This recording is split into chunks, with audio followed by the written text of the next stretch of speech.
And welcome to session one of our Unhallowed Metropolis game, Britannia by Gaslight. So welcome everyone. Right, so we've got all our guests today, so we'll go around each of you if you let us know a brief bit about your character and who you are, and then we'll get going. So we'll go straight around to the opposite side of me, so Lindy. Oh, hi, I'm Lindy, Laugh Love Lindy, and I will be playing the lovely Lilith this evening. She is maybe a criminal, it's possible, but she's very, very sweet and persuasive and just loves people. She's a people person. The petty crime, it's just on the side, really. It's only if her suitors can't get her what she needs, really. Most definitely. And moving on, we will skip Francis Henry, unfortunately, and move to Alec Hayward with Jimmersion. Hello, everyone. I am Jimmersion, Jim Moreno, across the internets here. I'm a freelance geek content creator and writer.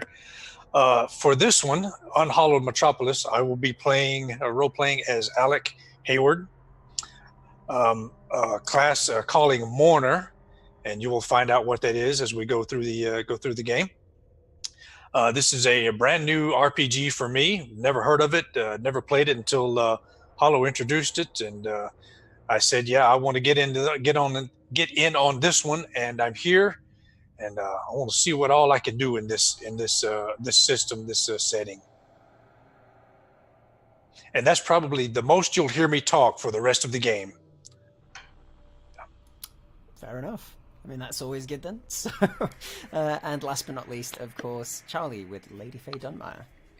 Yes, hello. I am playing Lady Faye Dunmire, heiress of the Dunmire fortune, philanthropist, humanitarian, orphan wrangler, and kind of adopted mother to a ward that's come into her care. I think that's a fair introduction to Faye. She likes people. Doesn't like zombies.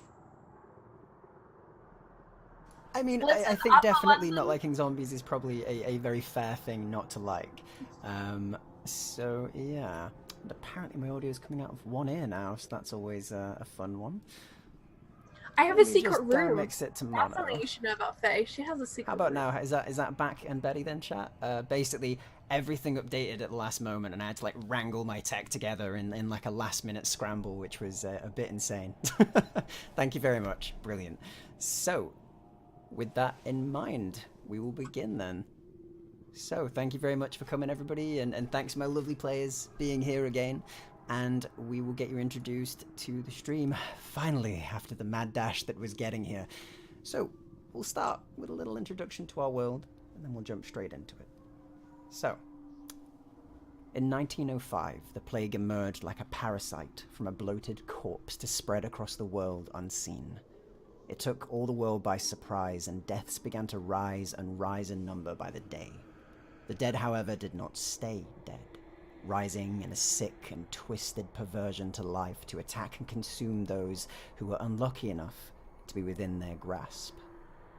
20 years later, we find ourselves in London, England, where the peoples of Britain have rallied together under the rule of their new queen, Victoria II, who took the name despite her predecessors' insistence that none do so. Life in the metropolis is a rough time for most, with little resource available to the lower classes, low-paid jobs, if you're even paid at all, that is, and the miasma that fills the streets every waking moment. London has changed.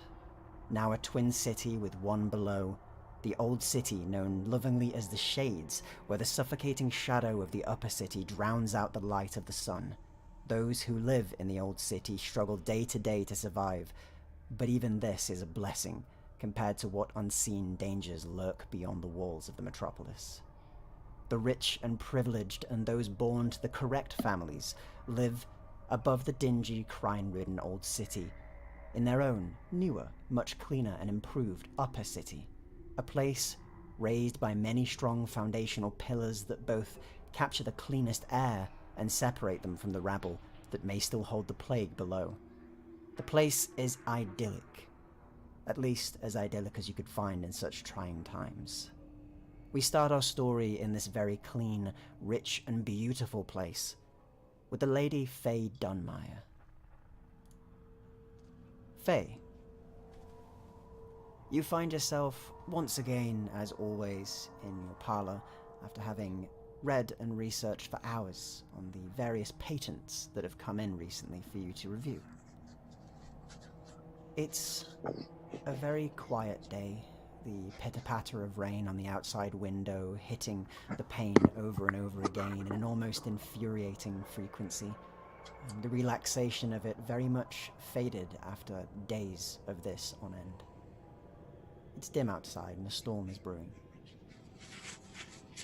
But still, the day is young.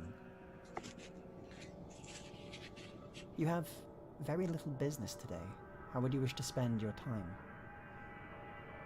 I think Faye, having sat for so long, poring over papers, stretches, peers out of the window, hoping the weather will just turn miraculously as her mood is kind of turning away from the work at her desk. And then stand and pace about the room, feeling the cabin fever really kicking in, having probably been stuck here while it's been raining nearly all week. And I think she's going to walk from the room and call out for Jacqueline, her servant, and tell her to get the driver ready that she wants to go out.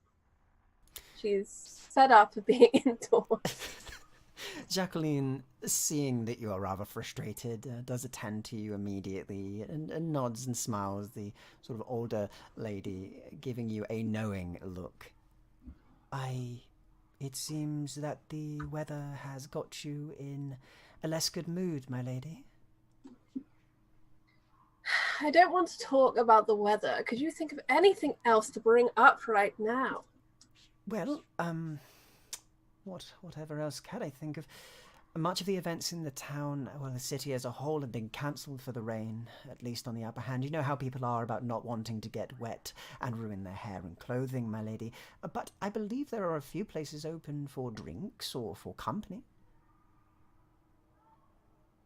Why don't you ask the driver? He always has some interesting suggestions on where to go. Oh, yes, his suggestions are indeed very interesting, my lady. There must be a tea room or something open. Oh, I'm sure there are a few tea rooms open on a day like this, at least in some good places. But your driver would know best, of course. He is a man about town and bakeries alike. And how is the baby today? How is what? The baby? Oh, she is most delightful. Very, very polite as usual. Quiet as all ever. You know this is a lie. The baby cries often. But Jacqueline is trying to make everything as best as she can for you today.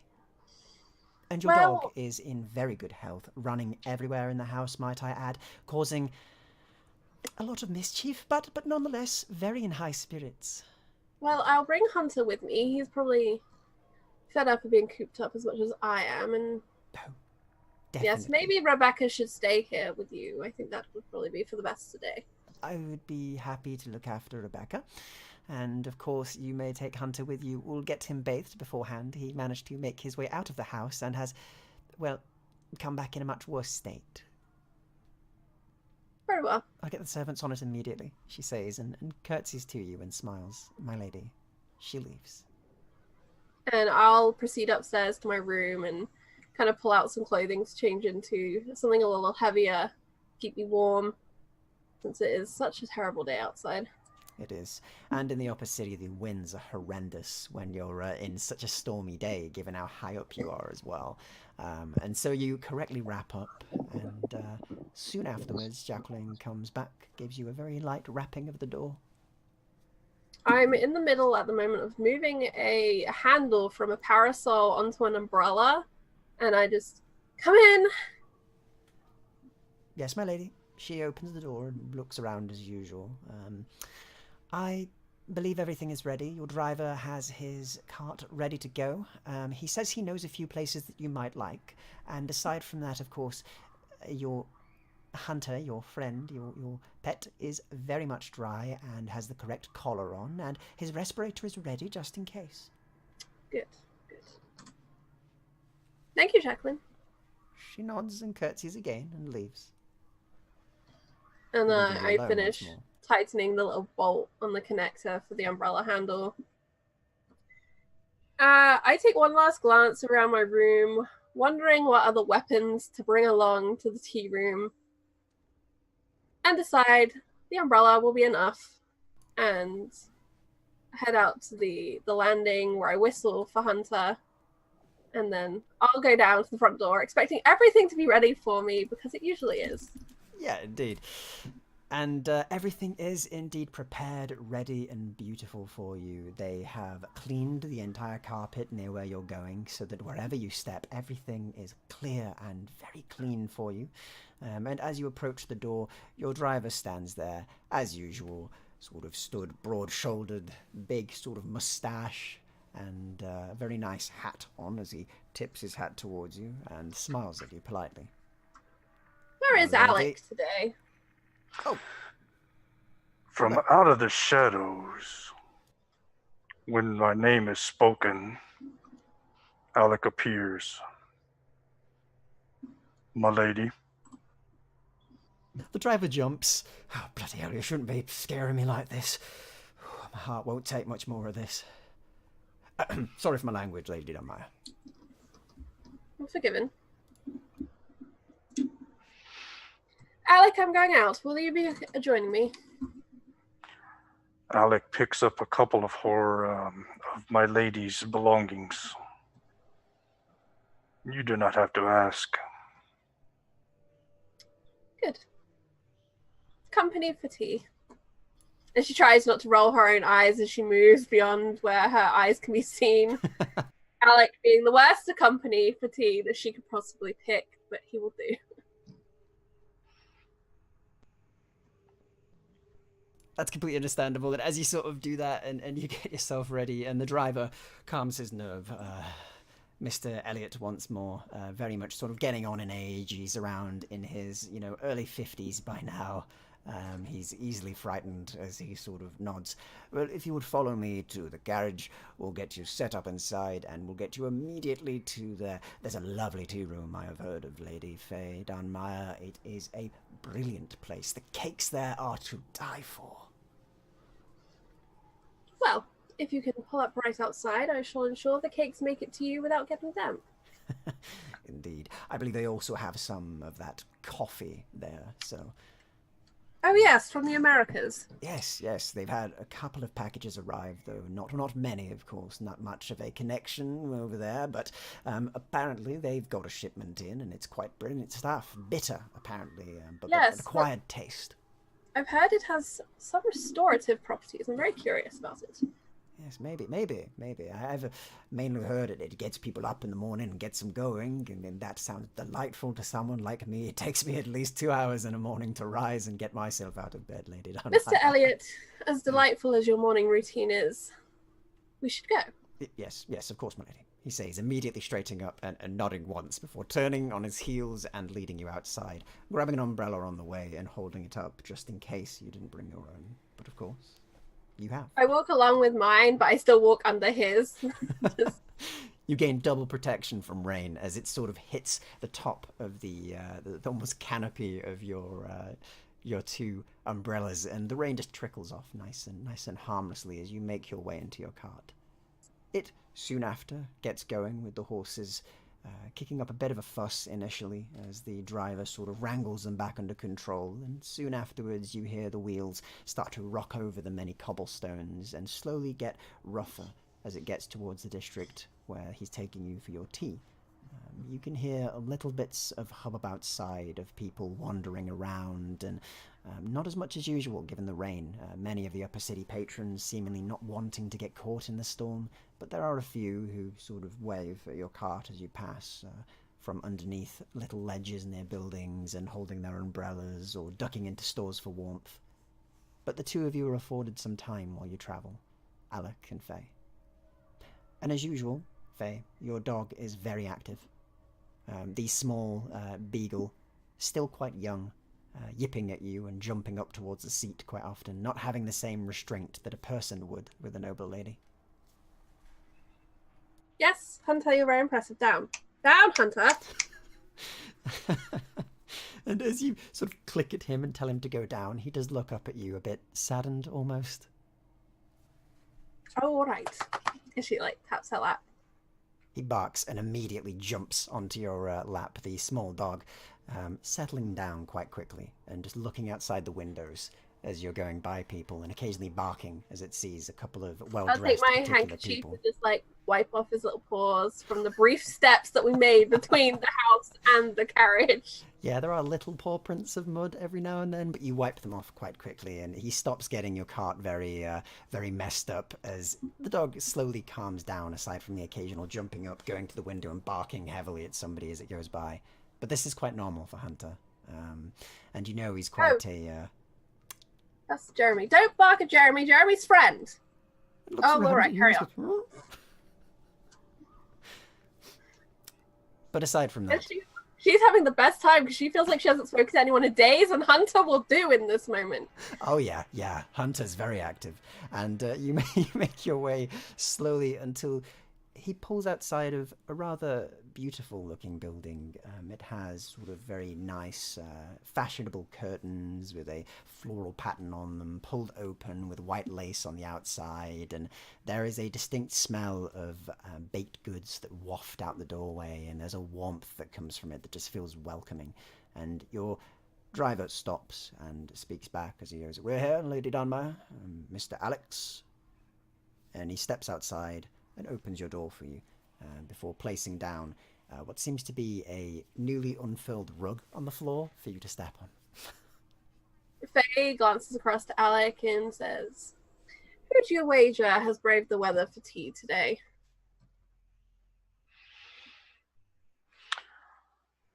Alec kind of glances around and looks back down at the ground, gives a slight nod.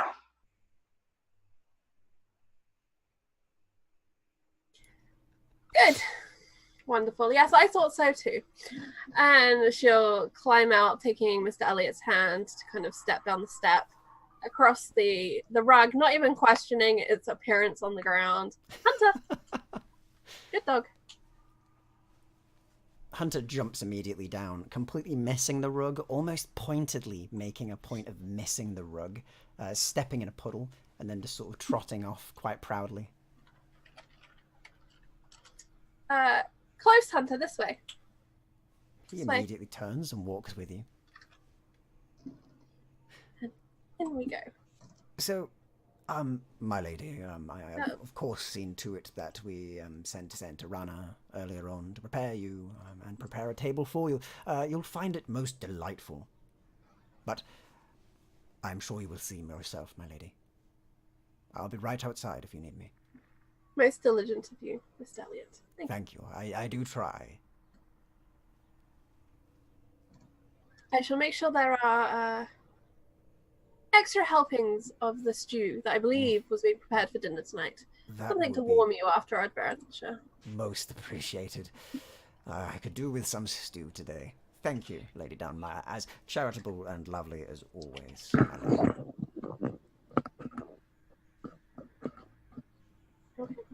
Then she'll just walk in as if like she's been here a million times and knows exactly where she's going. So you walk on in and you know this place, not really, but you totally know this place as you walk in. And could you give me a very quick etiquette roll, please? I sure can. Just see how well you carry this off. Okay. Rating 4, so that's a +4 to my roll, correct? Certainly is. That's 2d10s plus 4. 2d10 plus 4. 11. Okay, so on an 11, you walk in and you're all dignified and you're all prim and proper as you step inside. But the moment you do, one of your sort of back ends of your dress, given it's kind of puffed out a little bit, catches on a table and knocks over a single spoon. And the person who sat there, a rather not as well-dressed lady as yourself, but still quite well-dressed lady, just kind of lets out a gasp as she looks over at you and goes, the travesty! Watch where you're walking with that dress of yours. Oh, some people. Faye is gonna turn and just give her a look with an eyebrow raised. I have the feature, I forget what it's called, untouchable. All right. So she sees who you are, and her friend seemingly more sees who you are than herself. Her friend looks to be a little higher of society. Her sort of jewelry and adornments seem to be much richer in their sort of manner, as she looks over, then looks at you, then looks at Alec, and then looks back at you, before leaning in to her friend and whispering something ever so quietly before her friend sort of narrows her eyes and goes, "Really? What? Her? Oh, I'm sorry, Lady Donmire. It is a pleasure to have you here. Don't mind the spoon. It's completely my fault, if anything." It's quite right. Terrible weather does put us in terrible moods. And indeed it does. She Enjoy just the sits there rest of your incredibly stiffly the entire time. And Faye just continues on. Oh dear, that was close, wasn't it? And you make your way, and you find a beautiful table set in one of the corners for you, with a makeshift booth that's been put in place. And already, as you arrive, there is tea being placed and poured for you. There are 2 cups of it. There is a jug of coffee on the side as well. There are multiple cakes, from sponge cakes and tarts of different fruits and all sorts. Absolutely brilliant delicacies on the table for you. Very hard to get a hold of in this sort of day and age. But still, real fruit. Strawberries on each one of them.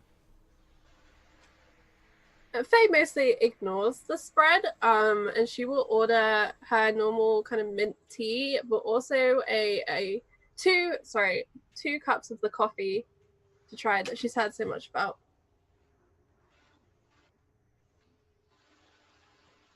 Brilliant. So you kind of order the tea and all your mint tea, and they immediately come back with it. They're prepared for this. It seems that your driver has very much prepared them. Mr. Elliot always masterful at arranging things. Mr. Elliot knows his job. He does, and he I knows his pay babies. That is indeed why you pay him. That and driving around. And he walks over. The kind of baker does, sort of rather skinny individual. Looks quite young, actually, only in his teens, around 17, and is wearing an apron. And he sort of stands by the table and bows his head very politely to you, before not looking you in the eye as he says it, of course, but kind of looking in your direction and just saying, "Lady Dalmire, it's a pleasure to have you in. Our bakery is most honoured to have someone of your esteem in our establishment. If there is anything that I can make for you, even special order, let me know and I will do so immediately." I would like to take a closer look at this young man, see if I recognize him at all. Knowing quite a few kind of orphans and interns around the places I frequent. All right, if you can give me a investigation or a wit, whichever is higher. Let me see. I think wit is going to be high. Well, my wit is 3. I can't see investigation on my sheet, so. Very well, in which case, just throw that out. 13. 13, okay. You look at him, and you try and get a gauge on, wait, do I know this person? And indeed you do. This seems to be the brother of one of your more,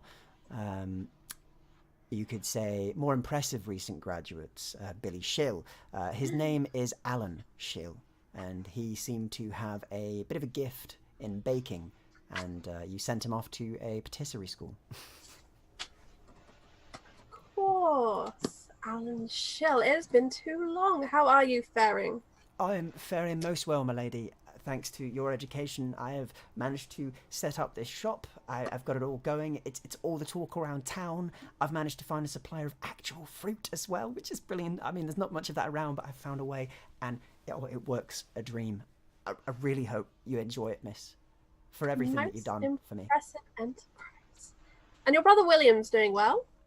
Yes, William's doing most brilliant, actually. He's a bit of a scholar, which I never expected from William, but he's actually pretty impressive. I believe he might have a few patents coming out soon that he might send your way, miss. Wonderful. I do look forward to seeing it, the Schill name on my desk. Tell me about this coffee. Right. Yes, so we have a single supplier.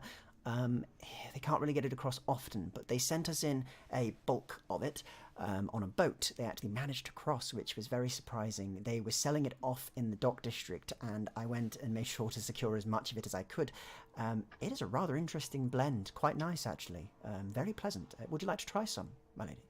Yes. Some for myself and for Alec, of course. Of course, my lady. You're acquainted with Alec. Of course I am. It's nice to see you again, Alec. Alec nods. Great, he says a little uncomfortably, still looking at you. The finest of conversationalists. Oh, brilliant conversationalist, this one. Of course, I remember Mr. Alec's riveting conversation. But yes, of course, he says, and pours you both a coffee and stands back. Tell me, Alan, have you had anyone interesting in to try out this coffee of yours? Oh, yes, actually, we have. We've had a few people here. Oh, there was a lovely lady about a day ago, actually. She was ever so lovely, dressed brilliantly, strange colour of hair, and absolutely was phantom-like in her grace. She sat down with a very interesting-looking man, and I don't remember his name entirely, but I believe her name was Lilith, I think. Curious name. Yeah, she enjoyed the coffee. Good. Well, I should not keep you busy. You certainly have a lot going on here, and I'd quite like to enjoy what you've provided for us today. Most generous. Of course, and I thank you most graciously once more, my lady Dunmire, and I will be here if you need anything, he says, and immediately. I believe my good friend needs a new spoon. Of course, he says, and leaves before sorting that out for you. He sort of asks some of his servers to go and deal with that bit, but he's kind of privately dealing with you. So meanwhile, across town, in a very different condition and state, in a very different place, Lilith, you wake in one of your many safe houses. You've taken back a rather handsome individual the previous day who is rather wealthy from what you have gathered. They were throwing around money like nothing when they were lavishing you in gifts and telling you all about their interesting lives, but more importantly, the gifts. Of course. Obviously. Are they still here? They are. You wake up next to them, but they are currently sort of getting dressed, it seems. They've pulled on their shirt, a rather deep red, very fancy shirt, and they're sort of adjusting their cufflinks. They're sort of quite tall for kind of people in this area ordinarily, and surprisingly athletic, to say that they seem to run a life of what seems to be a business. A lot of time. They were very vague on their business. It's a very interesting person. And they have sort of dark tangle hair that's currently swept back as he neatens it up and turns around as he hears you waking. Yeah, I just very, very coyly just like, stretch, pull the cat off of my arm. There's not actually. Damn cat. And then kind of do the rollover stretch and off the side of the bed, just pop in my contacts real quick. Yeah. And then roll up like, good morning. I had a lovely time last night. Good morning, and I did too. It's a very pleasant evening. Do you have any plans for today, or are you rather busy? I am rather busy. And like yourself, doesn't surprise me. Well, there is much business about town to attend to. There are a few individuals I need to meet and make a few deals with. But I would be happy to meet you again sometime, of course, when your own business is clear. Of course. You know how to contact me, and she'll, slinkily get out of bed and then give him, a little on the cheek, and then kind of turn around with a wink and go off to get herself freshened up and ready for the day. She'll change her wig, get it all settled, makeup on. What look are you going with today? Oh, she's going for something a bit more refined today. She's on a kick for that right now. She's gonna put on a nice frilly blouse, brunette wig, gonna do up the curls a bit, put in a nice hairpiece, and just kind of, doll up a bit. She's feeling fancy. It's a droll, rainy day. She's gotta look a bit nicer. Oh, for She sure. doesn't want to blend in with the unwashed masses.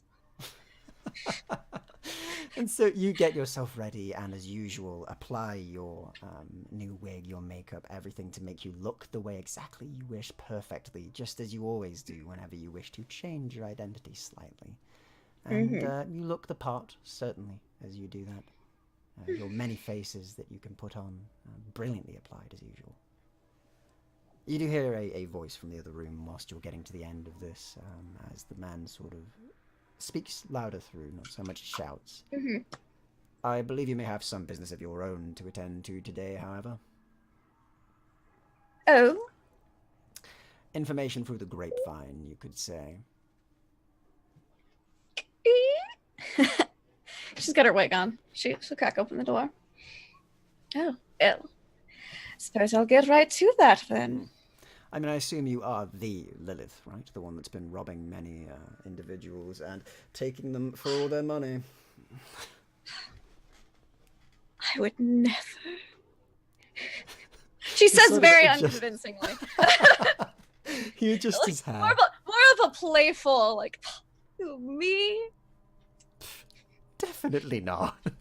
He adjusts his hair and sort of flicks on his hat and makes sure that it's all lined up and goes, well, nonetheless, if that is you, then I have heard a few interesting things about some business to do with you. And a few others, I believe, that you may have been acquainted with. Well, potentially, I do get around a bit. I have heard. And besides that point, however, have you met a Lady Faye Dunmire before? Master Alec Hayward? I've never been formally introduced, though I do believe I've seen her in passing. Well, many have. Many have seen her in passing. She cuts quite the image in this part of town, and indeed the one below. Certainly. Hear a lot about charity work with children? Yes, yes. And a lot of interesting rumours that go along with it, I've heard. Charitable to children, or possibly not so much, to use in her experiments and the like. Seems to be poppycock to me, but that's besides the point. Charity does project a type of public image, I suppose. Indeed it does. I stay well clear of charity. Yeah, quite understandable. Still, be careful. You'll be getting a summons, and there's not much point in hiding from it. She knows where you are. Oh, of course. She seems well connected. Why would I have any reason to not agree with her? She's such a charitable woman. Oh, no, not from her, my lady, not from her at all. Do you know of Lady Elizabeth Redthorn? I actually don't know particularly much about Lady Elizabeth Redthorn. Probably for the best. The Queen's right hand, so they call her. The Inquisitor for the Queen. Hell. That's certainly interesting.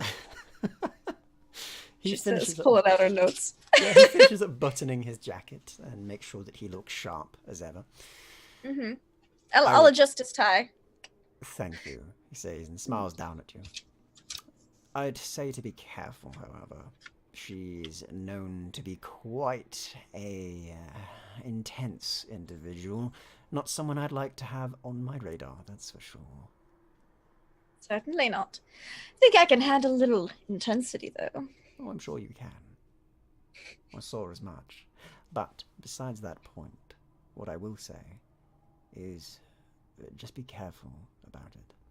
Not everything she says is a truth, that much is obvious, but there are deeper secrets that you should steer well clear of, I would say. Well, secrets aren't typically my business, and thus I try to stay away from as many as possible. Sounds like a great idea, he says as he finishes his adjustments and checks his watch before popping it back away in his breast pocket. Well then, it's been fun, Lilith. Perhaps again sometime, if I am to find you again, that is. Oh, certainly. I'm sure we'll find each other soon. Oh, I'm sure, he says, and smiles at you very politely. Mm-hmm. Open the door, grab probably a little shawl to, keep the rain off, and then head out. Yep, that's fine. And as he leaves, he goes, oh, I forgot. He takes out a business card and hands it over to you. Thank you. The name reads Lucifer Grimoire. Ooh. It doesn't say much else on it. It's a black card with only a bit of grey text that says his name. There's no contact address. There's nothing. Just his name. Charmed. She'll Charmed. tuck it in there. Goodbye, Lilith, he says, and turns and begins to walk away. Could you Have a give lovely me day. a quick wit check, please? A quick wit. Wit Quick wit. check. A quick wit check, certainly. I don't think I have anything to help me with wit, so it's just gonna be say 2d10. I rolled decently though. I mean, that's 14, pretty- that's pretty good. As you look over and there's something a bit strange, but it could be just your imagination and the refracting of light, but it looks almost like the rain does not hit him. He doesn't use a umbrella at all. He's just strolling and just seems to be completely dry as he walks through the quiet streets. Keep that in mind. Strange individual. To pull up it's like one of those like oiled fabrics, so she kind of pulls her shawl up and The rain walks slips along. right off. So it looks really dramatic when she pulls it back, because it like the rain kind of flares off. So she Oh yeah. goes for the theatrics for sure. Brilliant. So you have your theatrical shawl ready as you begin to make your way through. What business would you like to attend to today? Oh, just the usual. She's probably gonna start with some finding some poor chump to get breakfast with. All right. She's hungry. So give me. What's a nice breakfast? Give me a very quick. Have you got Streetwise? At all? It's I do have Streetwise Give me a actually. Streetwise check. Let's Good see if you can Streetwise. know where the chumpiest of chumps are this morning. All right, yeah. She wants a nice breakfast. Oh, 11. Oh, very nice. Okay, so on your 11, it's good enough for your sort of general knowledge of how you get breakfast every day. You have a think. Go. It's a what would rainy be- day. There's some sad-looking people strolling about. Like, brighten your day. Yeah, there's so many people with sad eyes just walking by, drenched to the bone, watching your very fashionable oiled shawl that's got all this rain bouncing off it, and they're just soaked in their very nice dresses and suits as they sort of look over. And a few of them smile at you, a few look over sort of perturbed that you've thought of something they didn't. But eventually you do find yourself at a very secluded cafe. It's on a quiet street. That usually has a few people who wish to be alone or wish to sort of, mull over their sadness almost and drink alone. And you find it, and it is known as the Little Rose. It's a very nice cafe, and it's on a corner of a street, and it's very small, but they have an outside area, and there is currently a gentleman with a quite big beard, and his hat is currently off and is literally just on the table near the edge and is drenched, and his suit shoulders are covered in water. He's looking incredibly sad, and he's sort of hair slicked back and staring at a cup of tea in front of him, and is just staring. And he's sat alone on an outside area. He's like, perfect victim. I mean, chump. 100%. Perfect mark. She's gonna kind of slide the seat across from him and be like, well, you look like you could use some company this morning.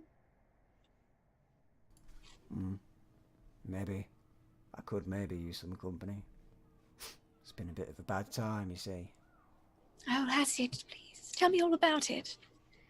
Oh, you won't want to hear about it. It's a boring story, he says, and still stares at his tea without taking a sip.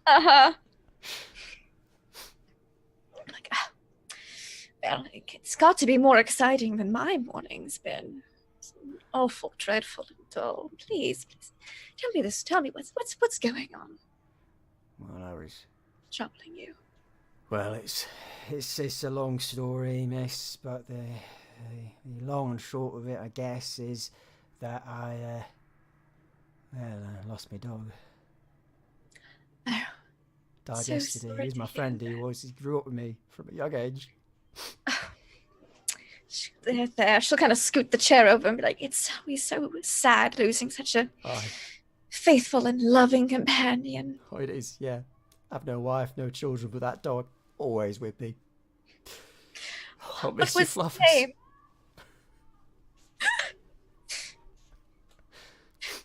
I'll miss you so much. There.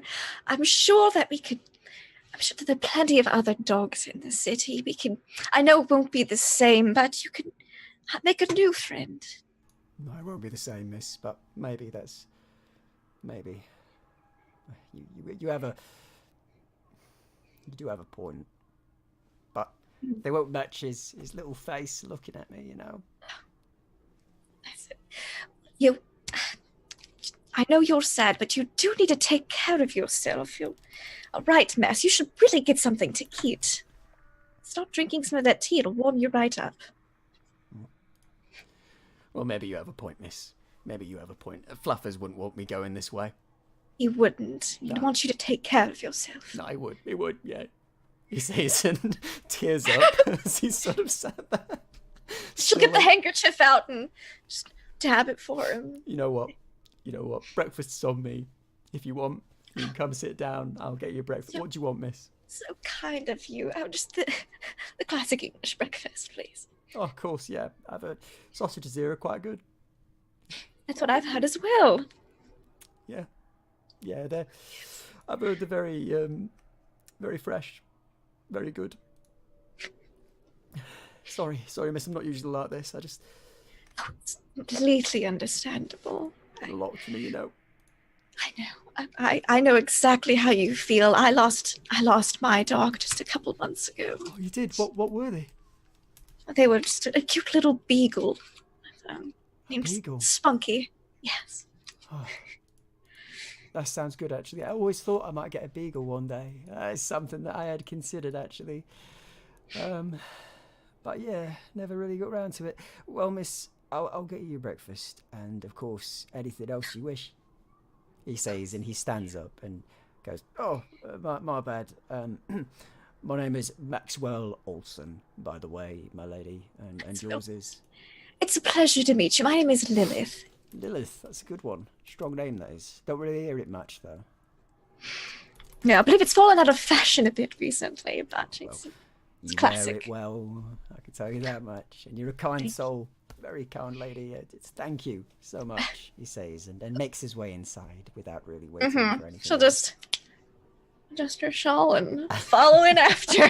Like, easy mark. Oh yeah, the easiest. And without even having to make any checks for this, given your charm score, you do easily charm this man. He is eating out of your palm within no time at all. He buys you whatever breakfast you want, whatever tea you want, and sees to your every need that morning. Yeah, she'll spend the morning with him. Yeah, maybe take him off to some place where he can purchase another pup. Like, he's real sad, and well, it's like, sad only works for so long. So. Oh yeah, only so effective. So if you give me another quick streetwise check, we'll see if you can find a place to get some dogs on the down low. A pupper. Some puppers. All right, some puppers. You can find it at a puppatorium. Puppatorium. Oh, yeah, I know exactly where to get some dogs. All right, yeah. So you know exactly where to get dogs. You take some strays there every now and then. People are suckers for puppies. Oh yeah. You know the owner. They like you. I do. They sometimes lend you dogs. I bring them so much business. Yeah, sometimes I just borrow. Like, I'll walk your dog for the evening. I just really need it to as an accessory for today. All right, so you manage to find your contact as you go to one of the kennels in town, and you take your new Mark with you, and he looks around at all the dogs, and there's a lot of them, a lot of different breeds there, and they're all yipping and yapping and balking at you as you walk in, and your contact, as usual, walks up, quite a young lady, only in her early 20s, sort of a bit on the shorter end, and smiles as she sees you come in. Oh, I didn't expect to see you again so soon. Oh, it's a pleasure to see you. I've brought a friend here. This is Maxwell. He's looking for another dog. Oh, well, wait and see to that. Which one do they want? What kind of breed? she says, and she smiles at the... Do you have any beagles in, or beagle mixes, perhaps? That sound good. Beagles. I think I do. I think I have a couple in, actually. Let me have a look for you. I think there's one that's a bit older and one that's a bit younger. What would you prefer? She'll look over at Max. What would you Probably prefer? a younger one, if I'm honest. Yes. It'd be, it'd keep for longer and Of course. And the puppy, please. And she gives the look like... Dear God, please. And she picks up on it immediately Get and this looks man a at puppy. you. Like... I'll go and get you that puppy. Thank you. She toddles on off and makes her way to where the puppy is. And soon afterwards, you are brought back a sort of dark brown furred beagle with very long, droopy ears that sort of looks up at you with its big eyes. And the man just looks at it and just kind of goes, I'll take it. What do you need me to pay? Well, I'm sure Lady Lilith has discussed the price with you on the way. She says as she looks at you, Lilith. What's the typical going rate for a pupper? So a pupper in these days and ages are actually quite expensive, and it will cost them about £20, which doesn't sound like a lot, but in those days was a hefty price. So she's asking for a lot for this. Ordinarily, you could probably get one cheaper, but she likes to get a business when she can. She does, and I bring her good business frequently. So I'm like, well, they'll be about £20, but they're of course exquisitely bred and trained. Well, I don't know if I have £20 on me at current, but that's fine. We can set up a payment plan. You can pay 5 today and then 5 every month after until we're settled. It'll cost a £5 extra though. Well, that seems fair. She's very lovely to work with. So I got my previous dog from. Well, if you vouch for him, Oh, of I course do. I'll pay for it. And the lady smiles. Thank you. Here's your dog, she says, and hands it over to you. He takes it and kind of holds it close and just pets it. Like licks Thank its you. face. Yeah, licks his face. His beard's sort of messed up a bit. It's adorable. Thank you. I'm so glad we could just get this all taken care of for you today. I am sure. Unfortunately, I've got to run off on a bit of business myself, but it was fortunate meeting you this morning. Well, The fates brought us together. Yeah, maybe. Where can I find you? I'll give him an address. I'm like, I frequently work here on some evenings and weekends. Oh, thank you. I might have to look you up later, and maybe you can visit the dog from time to time. Of course, I'd love to. Could you give me a quick charm check on that? Oh, of course. Would you say that he is compatible? I would say he is. Yes. Good. Therefore, you can get your bonus for compatibility. Oh, give me all the bonuses. All right. Am I supposed to be real? Oh, a charm check. Yeah, there we go. All right. Would this be? It's like 2d10. I can type. +2 for Haunting Beauty, right? Yep. So 6, and then oh wait, I mathed wrong. That's plus that. So just straight charm. Okay. So you're okay. He looks at you, and almost like many people who you talk to and taken out on small breakfast dates, you can see a love in his eyes, and he seems to have already fallen for you. And he stares at you and nods. Oh well, yeah, of course. I'll see you then, he says. And All smiles. right. It's been delightful. An utter delight. Then give her like a little wink as she walks out, and then pulls her shawl back up and be like, yes. She's like, I can probably get a few more out of him. And as you sort of think that as well, and he sort of sets off, getting his dog home, kind of giving you a wave as he leaves, the lady from inside steps out for a moment and sort of peeks out from the door and goes, "Oi, Lilith, come back in. Got a few things for you. You're cut." Oh, thank you. Yes, of course. It was, I saw him this morning and I knew I have to bring him to you. Aye, well, he seems like a good mark. That was good. Quite easy. Just like candy from a baby. Just Good. I mean, that seems to sound about right. So Mhm. here's your cut, she says, and gives you £5. Thank you. Yep. The extra 25%, she will Is take that off the yeah. top at the end, so it's Yeah. fine. I think I can get a few things out of him. I mean, Oh, probably. probably I mean, a his couple other previous dogs as well. dog died yesterday, so this is. Oh, that is I know. sad. It's tragic. I know it's very terrible, but at the same time, very emotionally vulnerable. Aye. Well, anyway, it's good to see you again. Bring any other sad individuals who need a dog here whenever you want. Of course, I know who to go to for dogs for sad individuals. Aye, well, you know what they say. If you need a dog for a sad man, come to Nettie's. That's exactly what they say. It's not my official logo, slogan or anything. I don't think that'd go quite well with the business. I don't think it would be a good business slogan, but we know. Aye.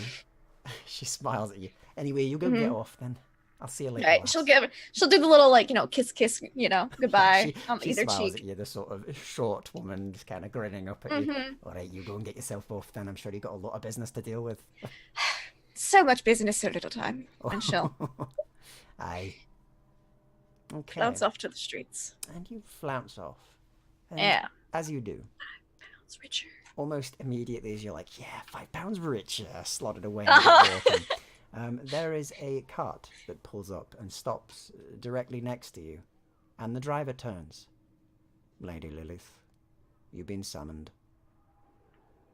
Oh, have I now? By whom? And she's making to get into the carts and not be like, who is it? Like, oh really? Like passing interest. Who? Lady Elizabeth Redthorn demands your attendance at a dinner today. We believed it best to send a cart to you directly. Please Well, get inside. Appreciate the convenience. And she's already got the door open and she just steps inside. Oh, Inside it is delightful and very clean and very plush seats. It's quite beautiful, in fact, as you begin to get driven towards the upper end. It's definitely just appreciative. silent. She didn't have to walk the whole way. Oh yeah, definitely. There are no windows in this cart. And Oh. you can't even really hear the clattering outside. It's quiet, eerily so. And there's sort of red padding on the side of the walls as well. She'll pop out her compact and just touch up her makeup from the rain a bit. Good. Put it down. Meanwhile, across town, you're finishing up your delightful breakfast, Lady Faye Dunmire and Alec, as a gentleman walks in, dressed very fine, and steps inside and comes over directly to your tables. Lady Faye Dunmire, Master Alec Haywood, your presence is requested by the Queen's right hand. The cart is outside ready. If you could finish your tea and your cakes, and I will take you directly there. Well, Alec, it appears we have some intrigue for the afternoon. Alex stands up. That's fair. The man is rather lanky and tall, and has sort of a very neat, swept-back hairdo, very tightly cut, no facial hair at all, and weirdly no eyebrows as well. And he's got sort of greyish eyes as he just stares at the two of you, very straight-stood and unmoving as you speak to each other, almost like he's phased out of your conversation and is waiting. He's Do a good I, person, I approve. Do I recognize him? Do I recognize his build? His You don't, actually, weirdly enough. This individual is someone you've never seen before, but the name Lady Elizabeth Redthorn, you know, at least yourself, Faye, you would know, and by proxy you would know, Alec, that this is the Inquisitor for the Queen, Victoria II, and is known to be a lady who does not take much messing around, given she's the Inquisitor after all. She's kind of got a lot of power in this city. So for her to send a official summons for you is quite troubling. No trouble. We have a lot of business in the city. It makes perfect sense. Indeed. Now if you would please finish your tea and cakes, and we shall go to better business. I'll be right And outside he says, turning, and walks outside. Faye will signal for Alan to come over. Alan comes over. Oh, is everything all right for you, miss? Oh yes, very good. If you could box up what remains and send it out for my driver, it appears I'm required elsewhere. Oh, well, yeah, of course. If you have business, that's completely fine. I will box everything up, miss, and send it to your driver with a few extras, of course. Wonderful. Oh, and perhaps a small amount of your coffee. It's beans, correct? It's not leaves. It's beans, yes. I never thought I'd hear the like of crushing beans up to drink, but yeah, beans. It's wonderful, the things that come out of the Americas. I know. Still, I'll get that sorted for you, miss. Thank you. So Alec follows this other tall gentleman out. Now Alec stands about 5'10" himself. Yeah. So I will follow this guy out to the cart.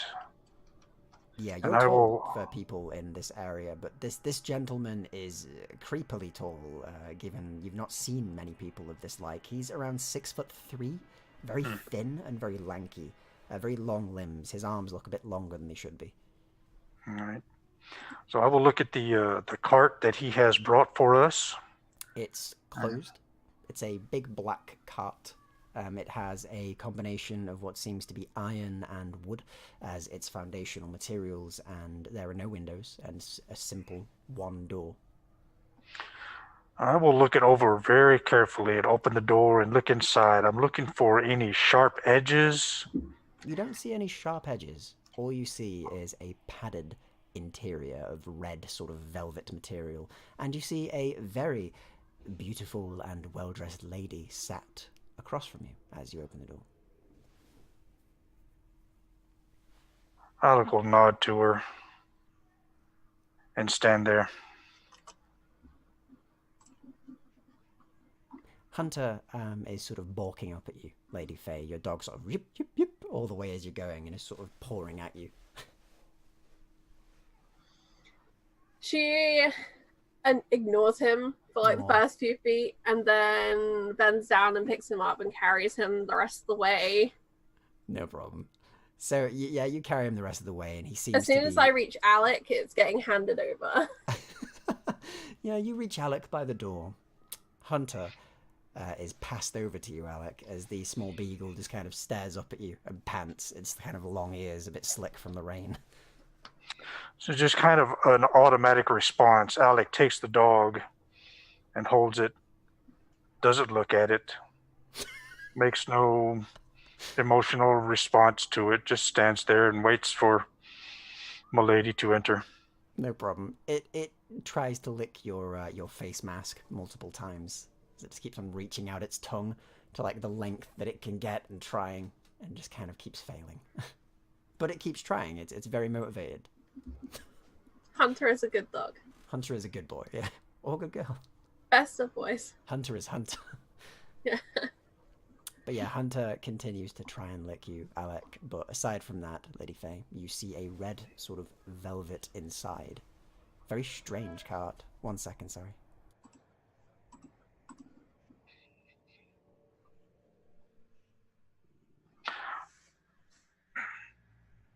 What's up?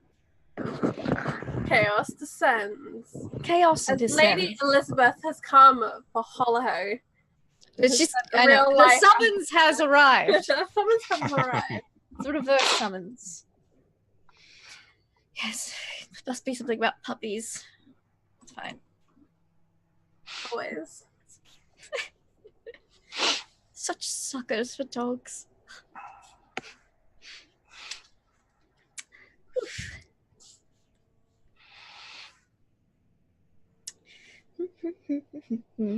I'm just hoping that like this Inquisitor is slightly nicer than a 40k Inquisitor, otherwise we're in real trouble. We'll see. Sorry about that. I had to go and deal with something quickly. My bad there. I'm back. So, yes, so, right. Where were we? Oh, yeah, dog's trying to lick you. Stepping inside the cart, was it? I hold my hand out remotely for Lady Faye so she can enter. Okay, so the hand is held out for you, Lady Faye. The dog in the other arm, hand out. Faye kind of just assumed it was gonna be there and was already like stepping.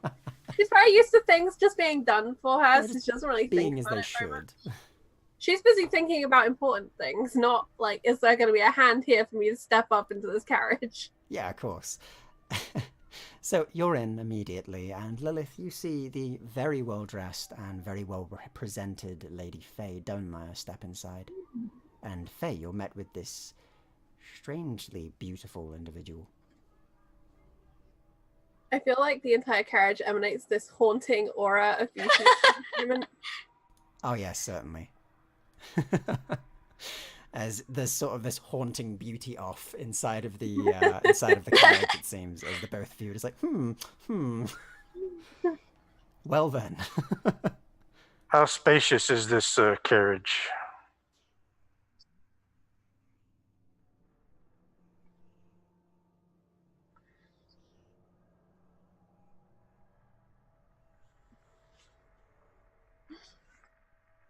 So the carriage itself is only around, it's actually quite wide. It's about 10 foot wide and about 10 foot long, like a big square.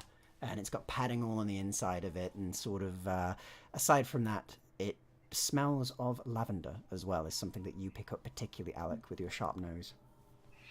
So it's not an average carriage. No, this is heavily not normal. This sort of square shape and the padding on the inside and the rest does not denote something that is fashionable or normal. So I will wait for Lady to sit, and I will sit beside her. Okay. Still holding the dog. So your lady, of course, I imagine takes a seat, Lady Faye Dunmeyer? Oh yes. Opposite Lilith, of course. Opposite, okay. Mm-hmm. So you sit Yeah, opposite. I get ever so slight eyebrow raise as I see the puppy. She's just like, it's just a dark day today. It stares at Spooky you. dark day. It's strangely enough a beagle as well, and the young beagle looks at you and just stares and pants, and it seems to be having like the cogs whirl around in its brain as it's like figuring out what to do here. And kind of seeing the exchange of glances, Faye reaches out a gloved hand. This is Lady Faye Dunmeyer, Master Alec Hayward, and Master Hunter Dunmeyer. She introduces the entire party. Yes. It is a pleasure to meet you. My name is Lilith, and she'll take your gloved hand. Brilliant. And the dog balks as you sort of address it as Hunter. It just yip and stares straight at you still, Lilith. Charming pup you have there. Thank you. It looks It back was a gift. and up towards you, Faye, as if to say, like, can I do it? Can I do the thing? Thing? Faye reaches over and kind of strokes his little ears. Are you Yes, fond of dogs, Miss Lilith? You could say that. I actually helped an acquaintance of mine purchase a new pup this morning. Oh, most generous. And Faye kind of gives a half nod to Alec, like, release the dog. Oh my god. Alright, so at the moment, Alec, if you do release the dog, do you do so? Yeah, Alec will see, and he will take the dog, set it down on the floor, the carriage of little legs the are floor of the already going. carriage, and puts his hands back in his lap. Alright, so the small beagle immediately belts over towards you, Lilith, dives on top of your lap, and just seeks attention immediately. Yeah, she'll give it lots of attention. Dogs are great PR. If you claim to be a dog person, people just immediately trust you that much more. Oh yeah, definitely. That's how it works, obviously.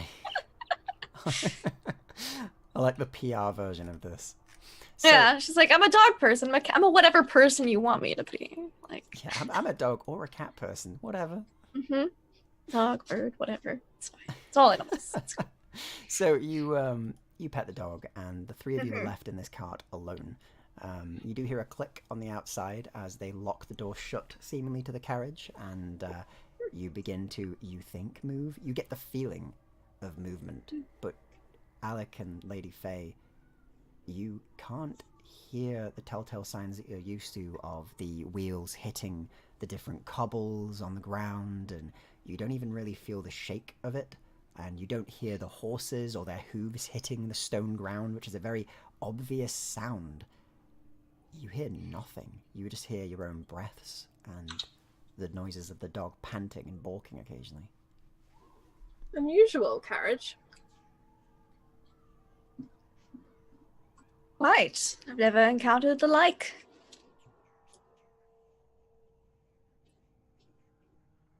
So, you continue on for you don't know how long. It's time seems strange in here.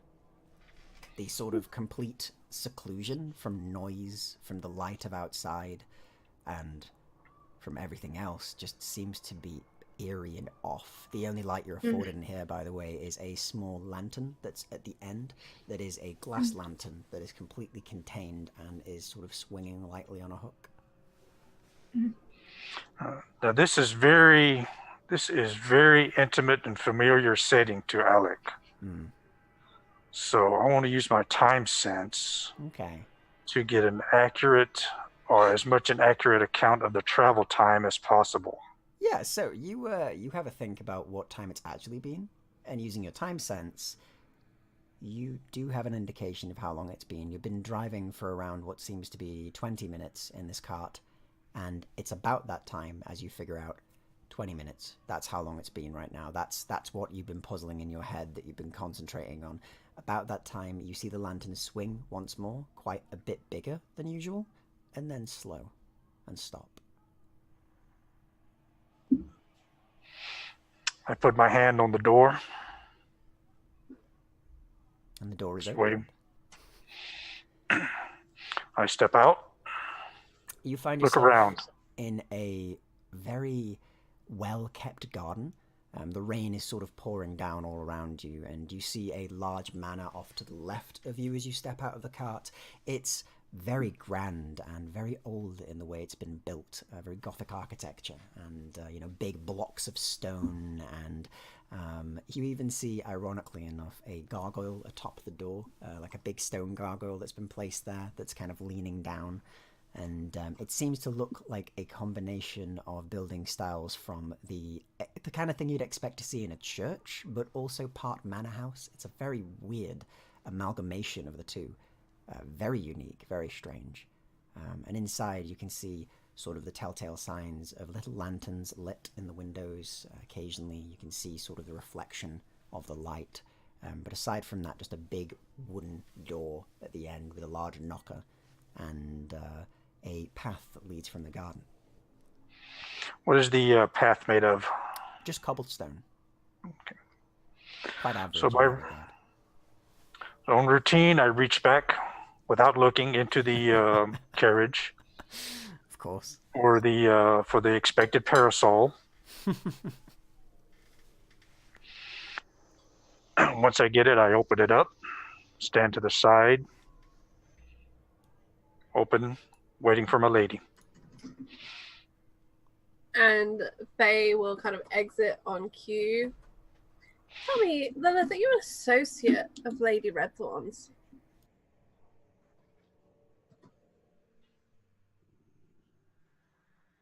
And Lilith will exit afterwards. No problem. Do you respond to the question, Lilith? Oh, Are you an my audio associate? cut out for like a whole 2 seconds. I I guess see. I just missed the question. So sorry.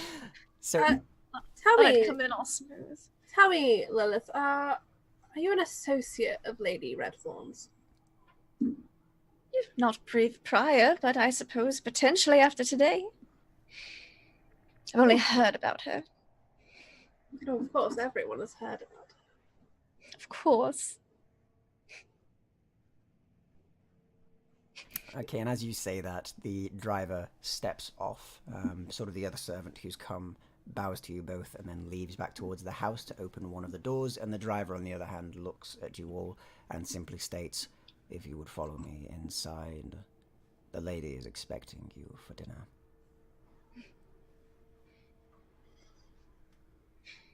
And he begins to lead you.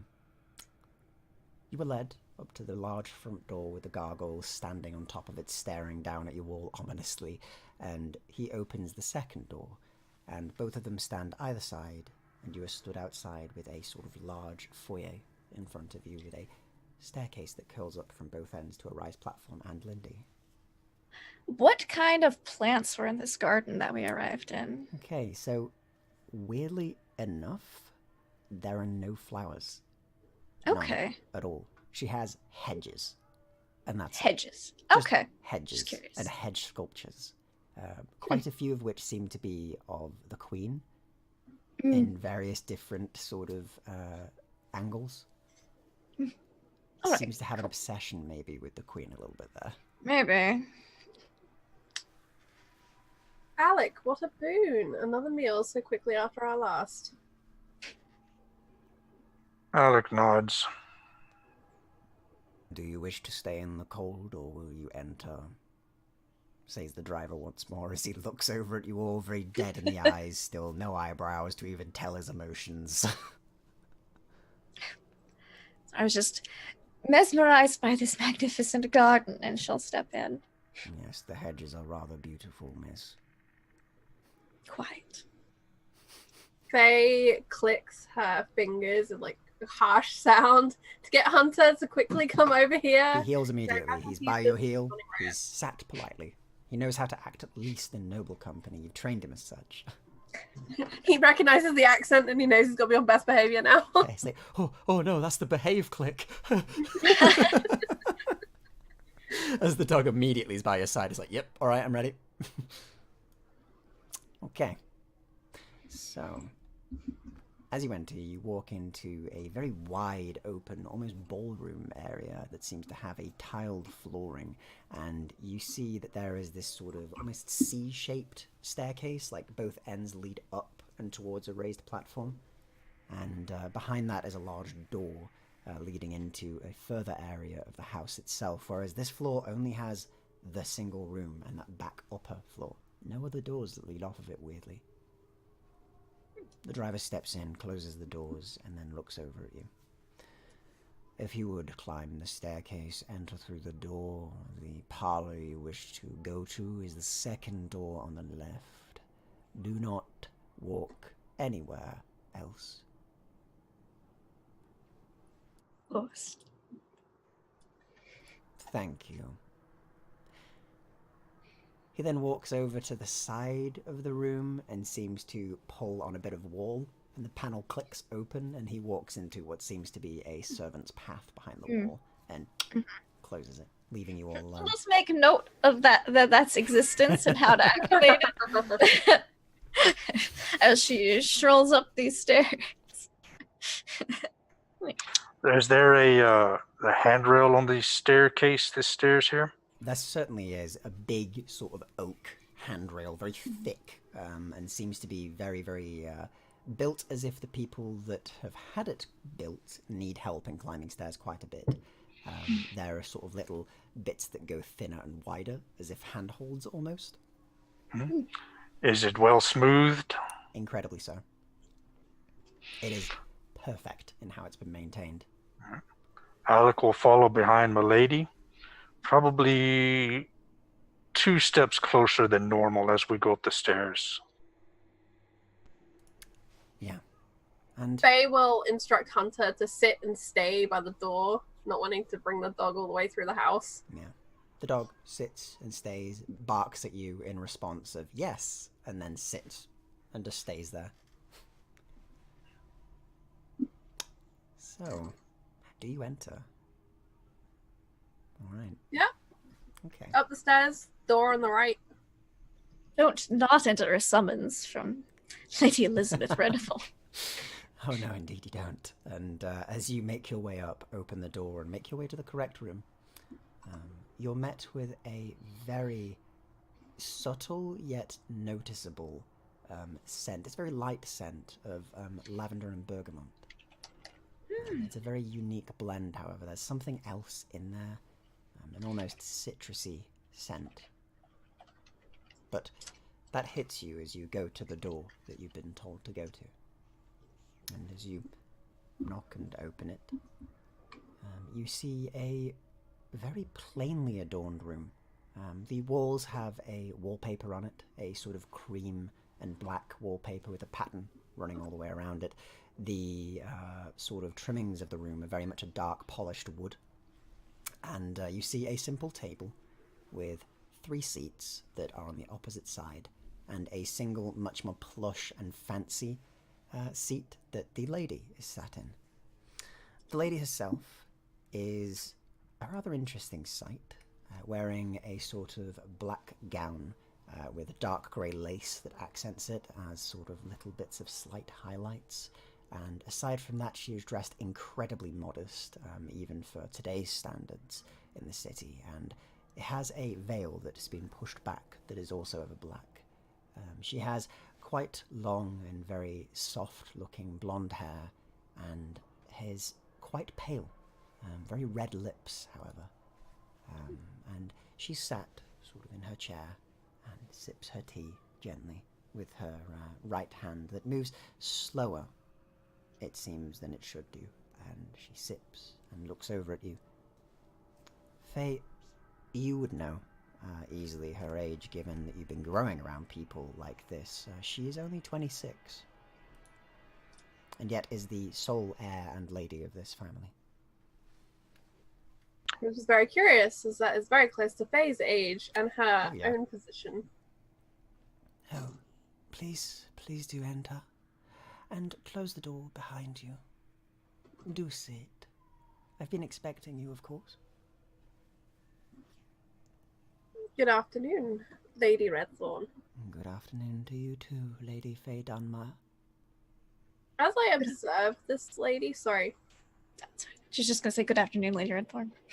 Can I identify anything kind of medically strange about her? Because you described such a slow movement as a kind of strange counter. You certainly can. Could you give me a roll on that, please, then? So your medicine, I believe you have. Yeah, Lilith wants to see if why she looks so pale. Yeah, sure. So, have you got investigation, or have you got your... Well, let me see here. I'm rolling like all the ones today. I think I've rolled a 1 in nearly every roll I've made. I'll allow you to do it on a wit if you wish, and that's fine. So as you're looking over her, sort of getting, a look to see what's going on with her, could you also give me a quick history check if you have that skill? I don't have investigation. I don't. Give me a wit check then, please, Lilith. Just a wit. Okay. I'll allow that. You're always rolling a 1, Charlie. I would throw a die across the room, but I a 1. can't do that with roll 20. Just throw an E dice, Less damage, less weight. Okay, so, the two of you. First up, Lady Faye. You inspect her and look over her to see any signs of sickness or what could be wrong with her medically. And as you look over her, you do see that she is rather pale, almost seems to carry an air of possibly being anemic in some manner. But there is something else strange about her that you sort of try and remember as you think, wait, was there something I should know about this family again? And you do vaguely remember that the Redthorn family was attacked by a terrorist organization that called themselves the New Anarchists. They were a American group of people who believed that the monarchy shouldn't exist and that everybody should, of course, be just like them, which seems to have been brought about by this group of Americans being trapped on UK soil after the plague. And it drove them a bit out there over time, it seems. Some people sort of agreed with them, others didn't. But they attacked the Redthorn family and blew up part of the estate, killing all of her relatives aside from herself and her stepmother, who then, the next year, vanished mysteriously. And so she became the heir of her house at the age of 14.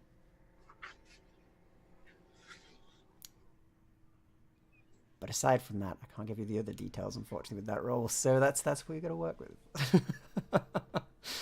Plus the smell of basically what's a Lady Grey mix in the room with some lavender. Oh, yeah, definitely. Are you well, Lady Dunmire? You're looking a bit pale. Oh, it's just the weather. It gets one down, doesn't it? Oh, it does. Dreadful weather is rain, is it not? Causes so much noise. Does keep things green, though. Oh, it does. Like My the hedges garden. are much appreciative of it. So Are Alec, quite beautiful hedges, in fact. Oh, yes. once the ladies have their seat, Alec will stand kind of between them, but just slightly closer to Lady. Is this lady behind the that we're addressing? Is she wearing mourner's clothes? Oh, she certainly is. She's wearing mourner's clothes, but you don't think she's lost anybody recently. Could you give me a history check, actually, please, Alec, given where you're from? You can have a +2 to this as well. Like, given the fact that she hangs out with Victoria the Second and Victoria the First, like, to mourn for decades, Oh, yeah. maybe not a shock. Possibly not, possibly not.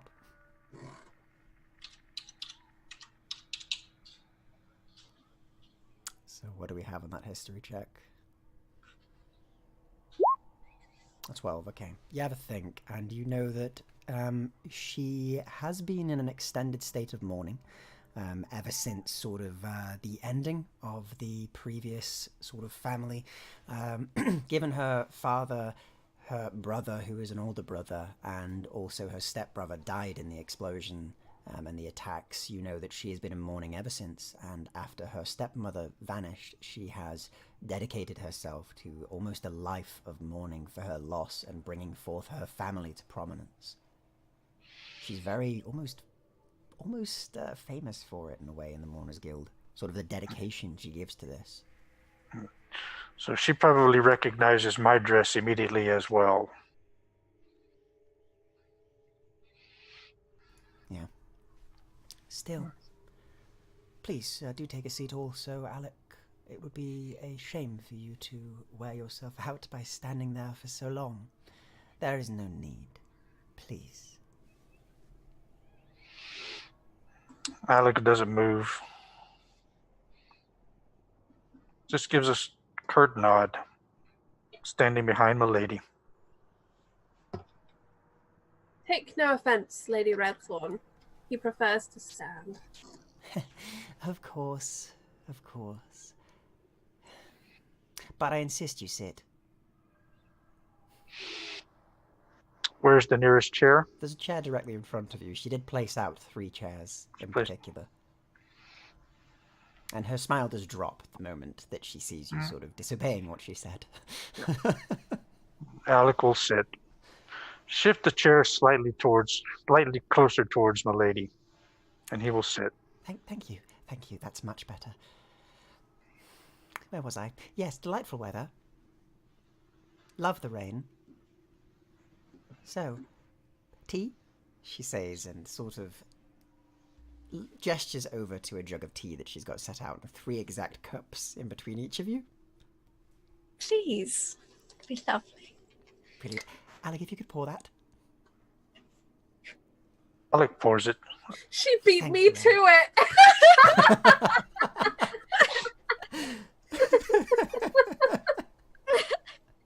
I think Faye goes to tell Alec, and then she's like, okay. She's like, boom, straight in there. Yeah, it's just a remote action, kind of an automatic, no emotion, no feeling to it. It's just pour. Yeah. Sets everything back down. Yeah, you keep pouring, and she stares the entire time, like she watches the liquid pour. And could you give me a very quick coordination check, please?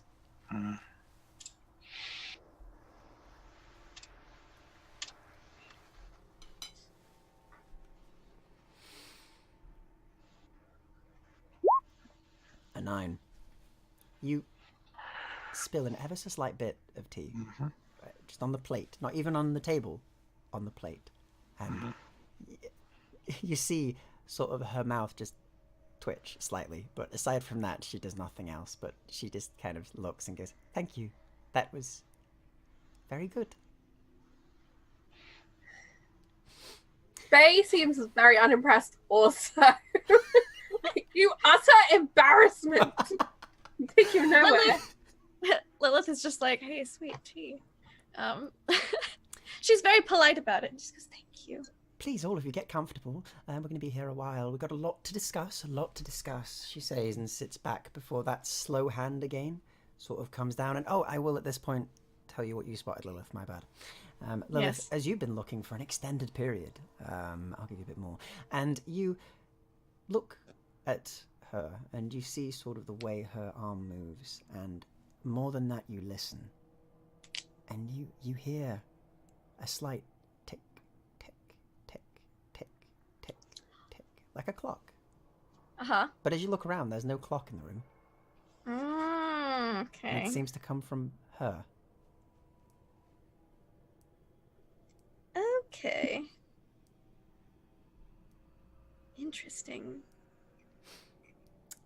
Still, I am sorry to have drawn you here under such, dreadful weather and also under such a sudden manner, but I need you for something. And, it's a task. It's a very big task, but you'll be greatly rewarded, and I would really appreciate it if you would just say yes.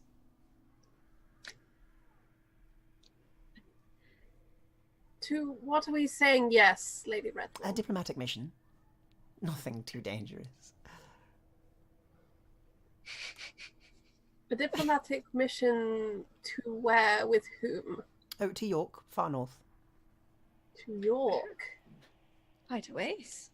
Yes, lots of land to cross in between, and I've been told that there is nothing available to just drop you off there, so you will have to walk most likely. But it is a very important diplomatic mission, she says, and sits back, seemingly that sort of bit of tension that was there this entire time melts away for her immediately, and she sits back much more relaxed.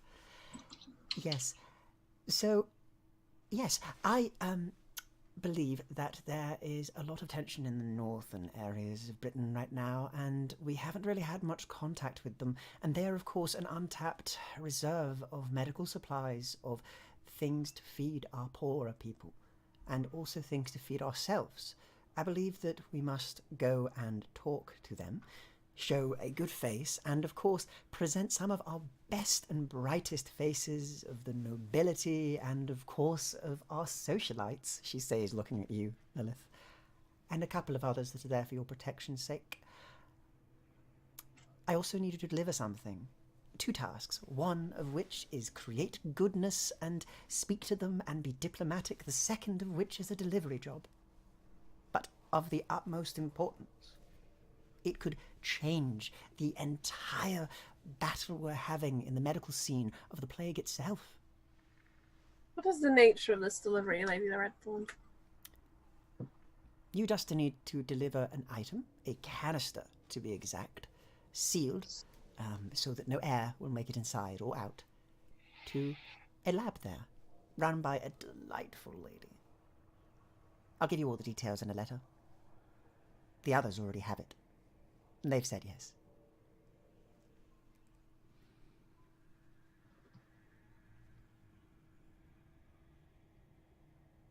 Well, who might these others be exactly? Well, there's one that I believe you've met before by the name of Alucard, a beautiful gentleman, absolutely yes. captivating. Delightful. Oh, yes.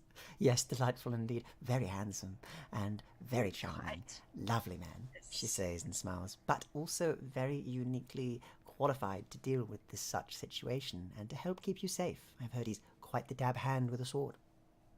Oh, he certainly Oh, is. you know him? Oh, I've met him once before. Oh, good. Good. I can say he is quite good with his sword. Well, then that makes him quite suitable for this mission. In case, of course, of any animate trouble. Which is also why you're here, Alec. You are, of course, trained to deal with such beasties. Alec nods. Good boy. And as for your other members, there are two that are a surprise, but one other that you know already. You know of the late Lady Ambermere? Sadly departed Lady Ambermere? She had a bodyguard, a very, very unique one. Also came from offshores. I hear North of America, Francis Canada. Henry. Yes, Hey. she says, and kind of leans forward and sips her tea. Francis Henry, yes, that's just the one. Rather preserved fellow. Yes, very unsettling to be around, but that's the kind of thing you want with somebody who's there to protect you, right? Right?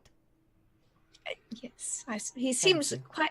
He's a fairly good shot. I have heard as much. Member of the Death Watch, nonetheless. So delightful. I do like the Death Watch. Very nice people. But still, yes, a delivery. A canister to a lab, to, of course, abate sickness and also to revolutionize medicine. So it is a very important mission. And do not open it. It might spoil the goods inside. And as for the rest, diplomacy. You meet any settlements out there along your way, you may turn them to our beautiful city and ally them to our cause, which is, of course, where you come in, Lady Faye Dunmire. As a prominent lady who will, let's say, inherit all of her fortune without marriage, she says as she holds a single piece of paper up in her hand that's folded and has a seal on it of her own, and another of the Queen's. Or, of course, your uncle could get everything, Well, she says, and sits back and takes a sip of her tea once more. Yeah, Lilith is kind of just like got the teacup and is like, pretend I didn't hear that. Like, When she mentions the uncle, Alec glances at her, just really quickly. Miss Lilith, tell me, are you a duelist? excuse, a jewel list? Well, yes, you seem very acquainted with our company's weapon skills. Oh, no. I don't even own a weapon. I would have no idea how to fight. I'm no duelist indeed. I have simply met both individuals. One happened to be at a firing range at the time, and, well, the other was quite a different setting. The curious life you lead. Indeed. Isn't it, though? Isn't it just? Curious lives we all lead. Indeed, especially yours, Lilith. You have probably one of the most curious lives of all. Or several, as you may.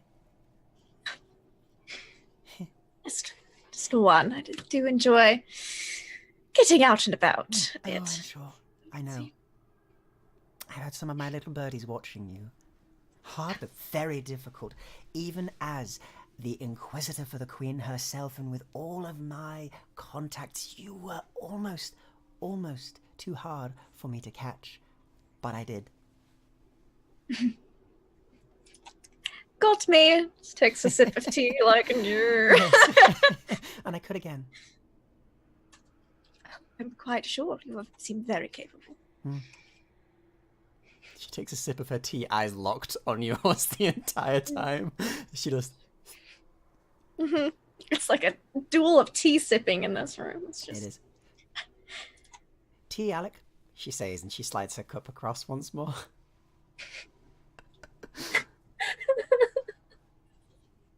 I both love her and hate her. I know.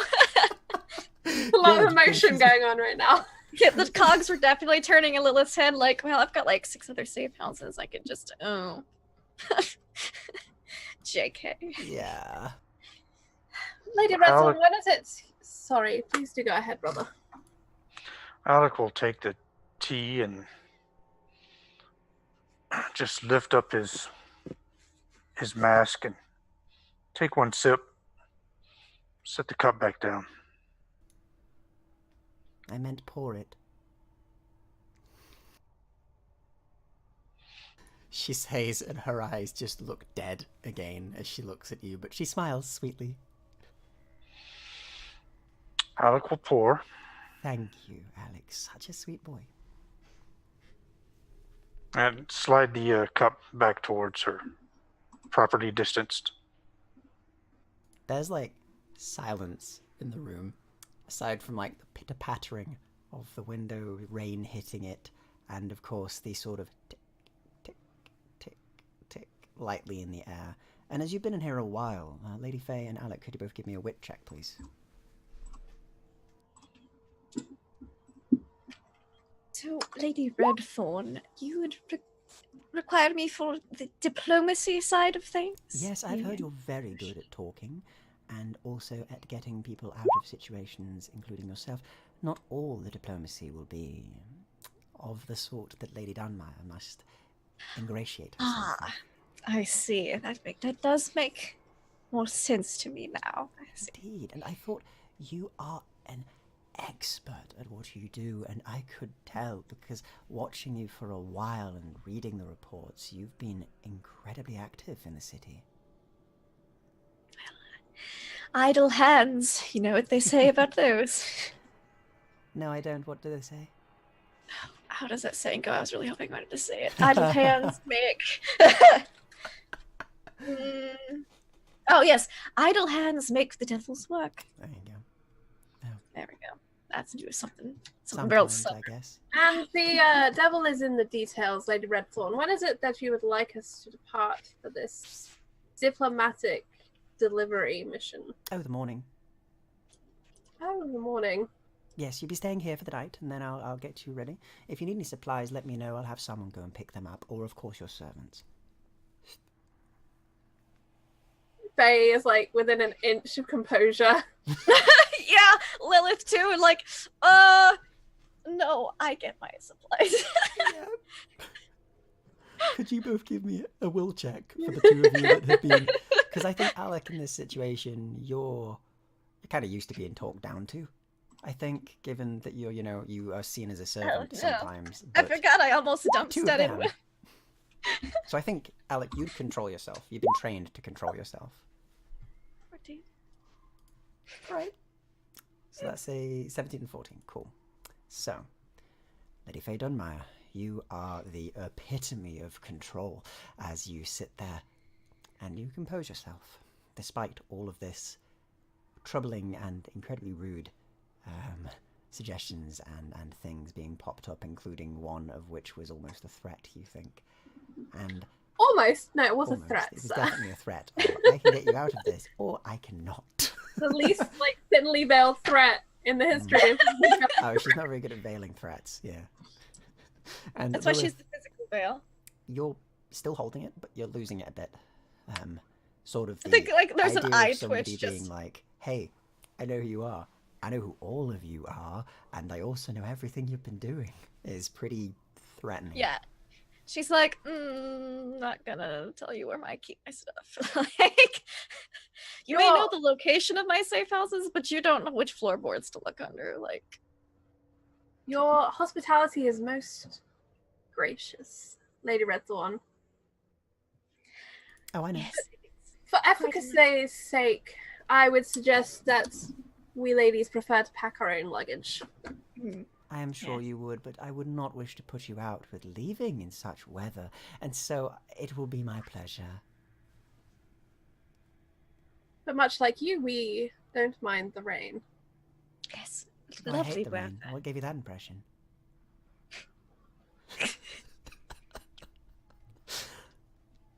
Alec, tea.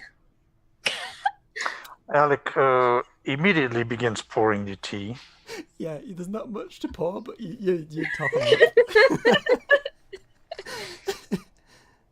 And with your wit checks as well that you had earlier, it's about this time that ticking hits your ear once more, and Lady Dunmire and Alec, you detect it coming from her. And do either of you... I know Lady Dunmire has medicine. Do either of the other two of you have medicine as well? No. I didn't think so for Lily. No? Okay.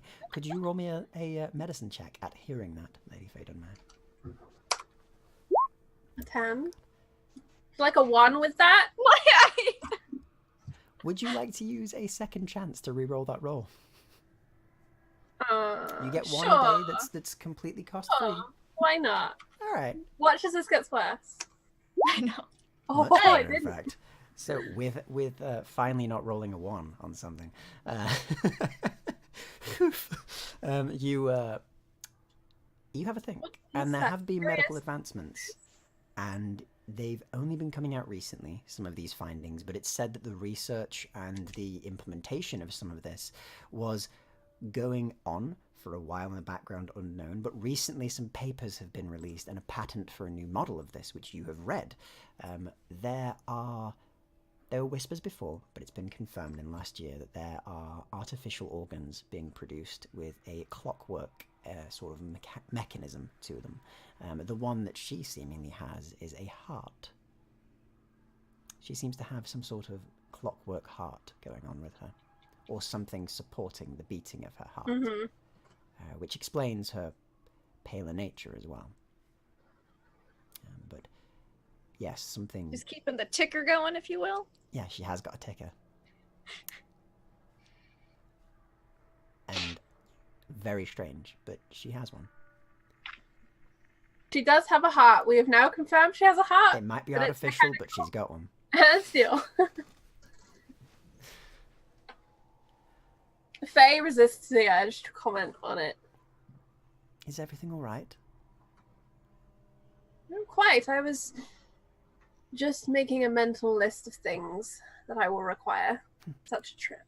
Well, there's not much need for that. I can get you some. She kind of grabs a little bell next to her and ding-a-lings it, and you see a gentleman who looks a little bit tanned, sort of a bit of a beard, very short cut though, but other than that has had his hair cut very short as he walks in and is stood in what seems to be an American-styled suit and a bow tie, and he walks in, nods his head, and looks over at her.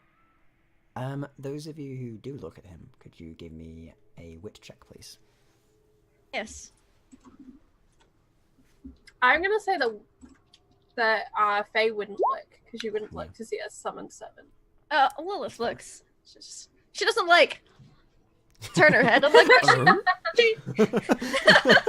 but she like, you know, cast a glance over her teacup. That's fair. Oh, nice. Okay, so that's very nice. She's not actually nobility, and they know that, so, you know. So as she looks, and you look, Alec, this individual looks almost sort of blank behind the eyes. There's something just not right there. It's not as strange as the other one, but this one seems to be wrong. There is something wrong about how this gentleman is right now. He is blank. He does not speak as he walks in.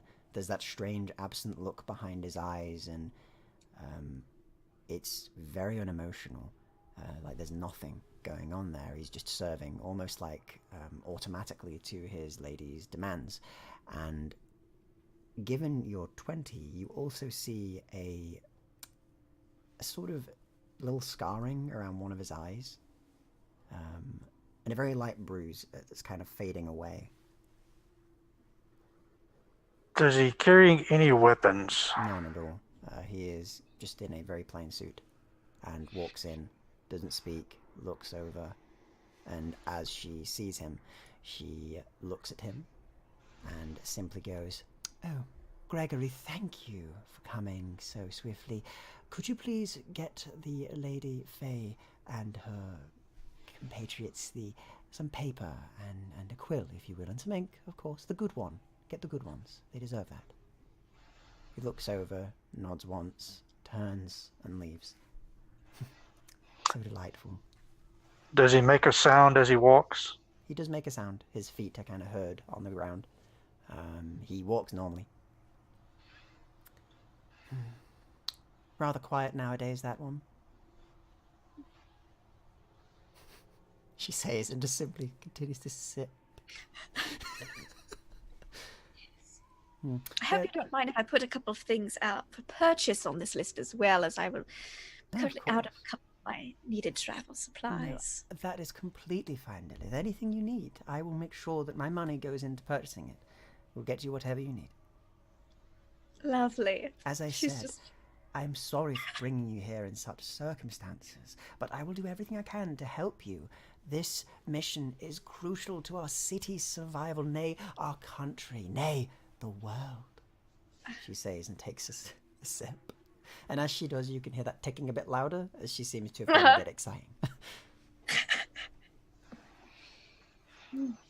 And it settles afterwards as she breathes out and sits back. Mm-hmm. The name of this... Well, there must be a doctor that oversees the laboratory. Mm-hmm. I'll get it to you in a letter, don't worry. Not today. Not too much on your minds today. But I will give you all the details. I will give you the name of the doctor. I will give you the name of the company. I will give you the name of many things along the way, and also some additional information that I have gotten through my birds. Speaking of which, I have actual birds if you wish to see them. Oh, that would be delightful. Oh, yes. I just got another one in there. Oh, they're so nice, she says, and that ticking kind of tick, tick, tick, tick, tick again, and she Birds takes a are breath. quite delightful creatures. Indeed they are. Ever so clean. Very much so. Still, Lilith just thinks back to like some of the slums and like a fountain that's just covered in pigeon shit. She's very clean. very clean. And Faye, following a similar train of thought, only she speaks aloud, save for pigeons, of course. Terrible creatures.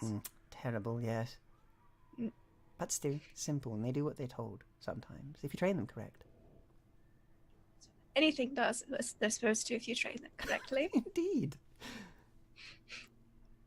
And about that time, speaking of which, the sort of... Manservant comes back in. Manservant comes back in, places parchment and quill and ink, very sort of... Every single thing he places almost has a specific tempo to it. Like, it's a specific timing to everything he does, and perfectly he places paper down, lines up, takes out ink, puts it down, uncorks top, pops in the feather, and then steps backwards. Thank you, Gregory. He nods once. Thank you, Gregory, dear. Please do make yourself away now. He turns and leaves. Delightful. Oh no, I just remembered one of my flaws. Oh, and what's that? Which one is Illiterate. that? Oh, yeah, yeah. I was going to bring that up when you started to write, but... She's going to sit there with the quill and be like, I'm afraid I will need someone to write this down for me. Oh, well, very well. She kind of clicks, and Gregory appears once more and nods his head. Would you please write things for this lovely lady here? He nods Thank you. once and stands by the side, takes the paper and just sort of kneels on the ground. She's still. definitely like a little embarrassed, like little. Understandable. I know you've got a bit of wrist strain. Yes. Oh yes. Very Terrible busy hand. thing, isn't it? Yes. Anyways. So, you write what you need. I'll see to it that we get it from your house, or of course purchase it for you.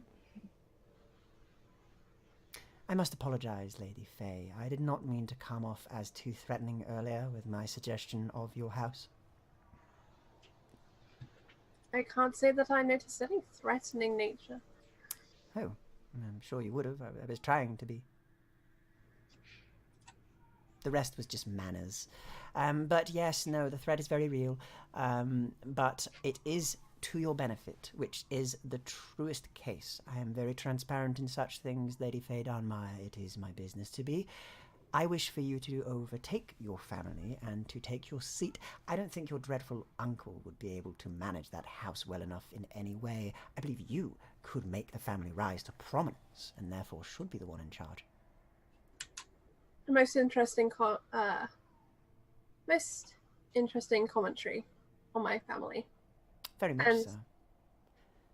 A beautiful black male.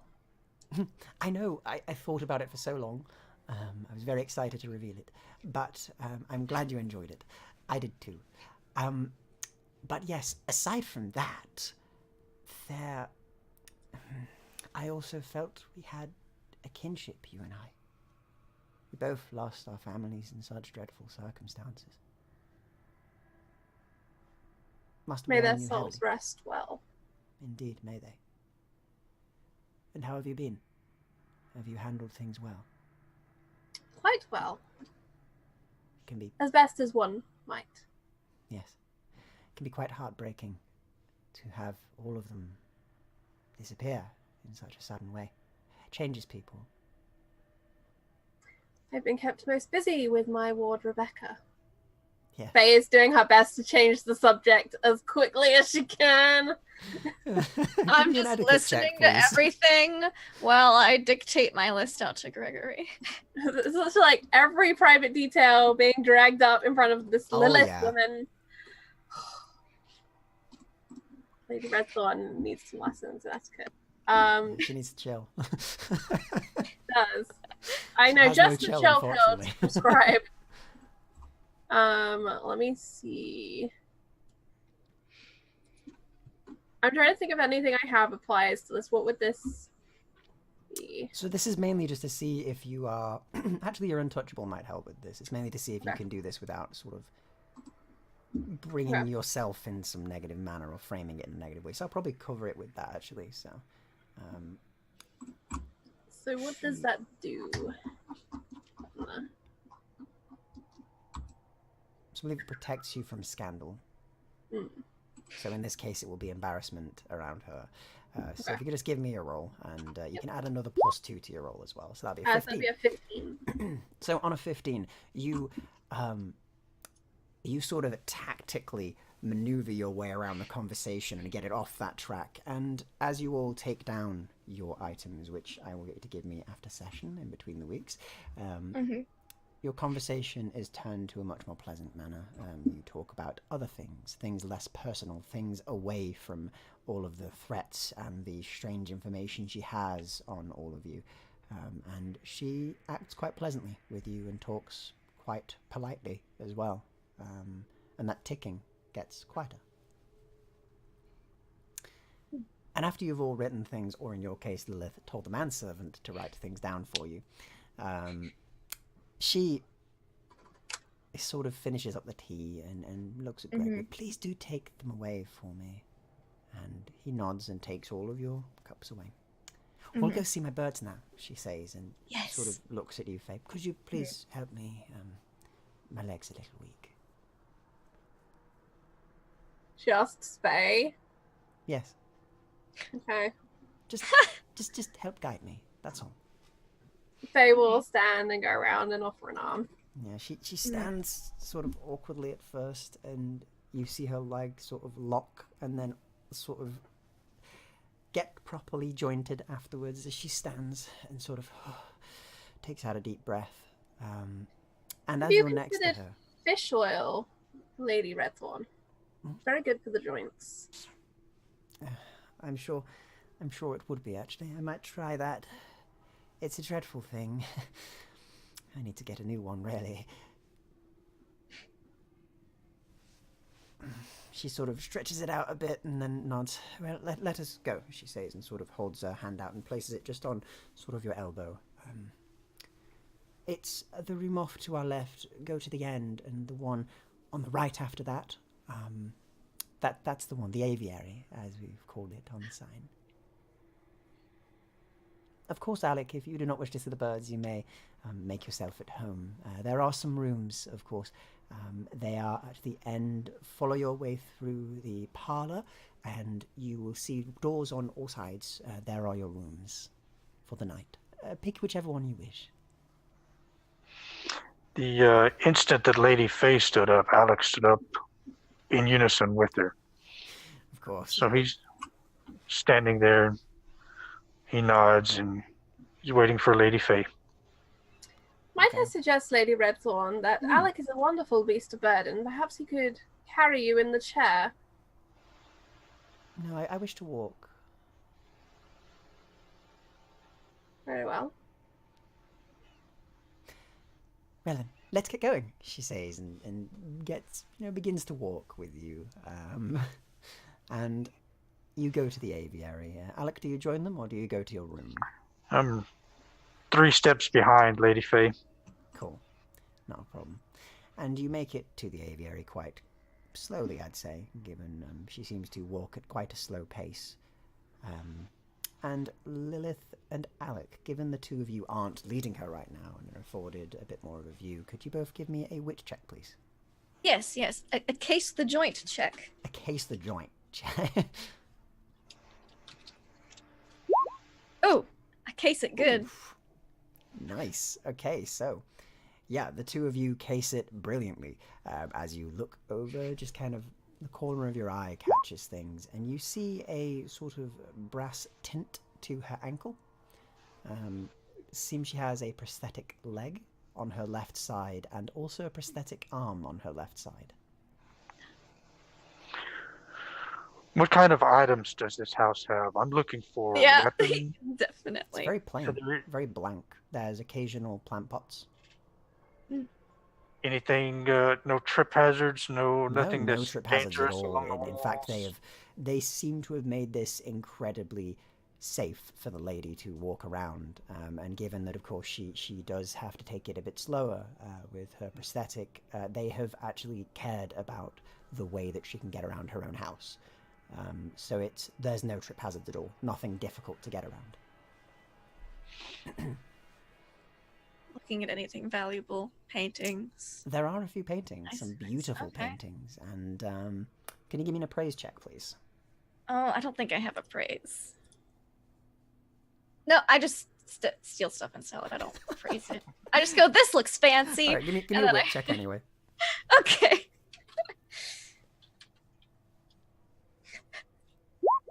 14. All right, on a 14. Hey, they look pretty. They'd probably go for a good price.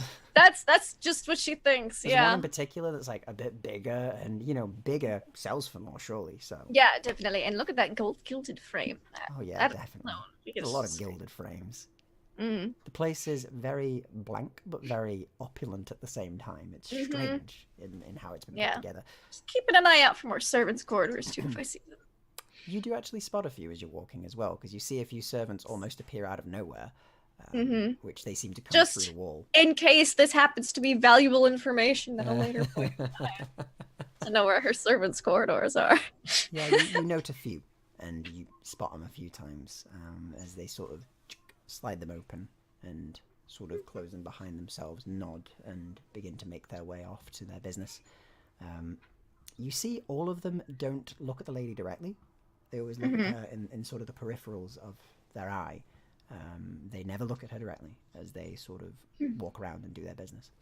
And yes, you make it to the aviary, and the door is open, and inside you see many sort of gilded bird cages, and there's loads of hanging like bird toys and stands for them and perches, and it is a beautiful room. It is perfectly made to contain these birds of various different types. There's parrots, there are budgies that seem to be in there, there's a couple of lovebirds that are seemingly there as well.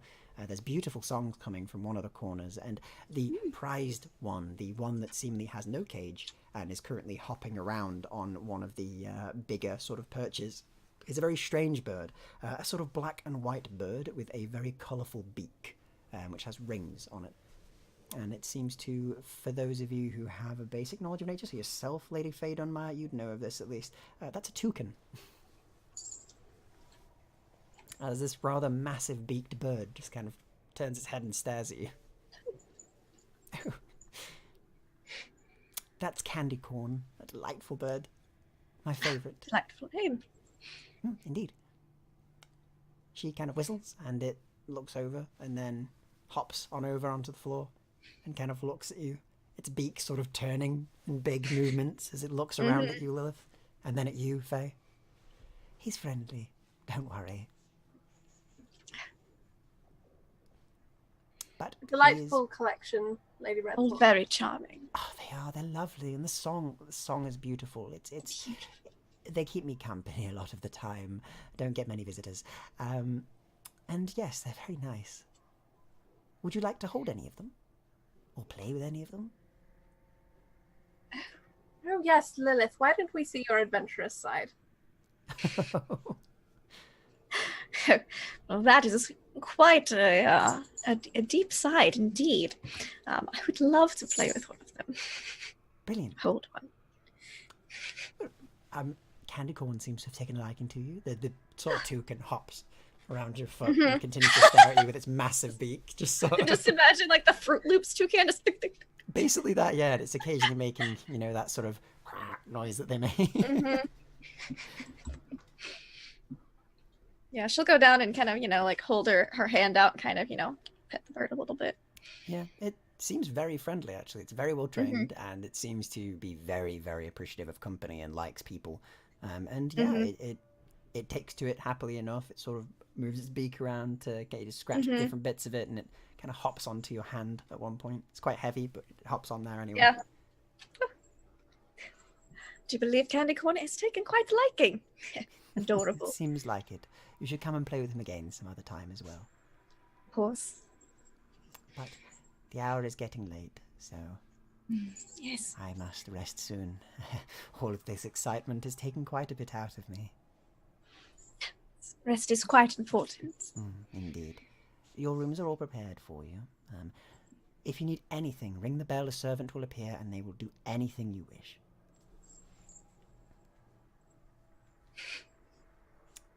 They noted. Now, I will see you later, she says, and rings a bell, and her servant again, Gregory, appears immediately at the doorway, and she kind of gestures. Gregory, do take me to my chambers. Thank you. I am feeling rather Take care tired. in your unwinding and rewinding. Oh, I Lady certainly will, she says, and smiles at you, not picking up on the sort of underlying joke there.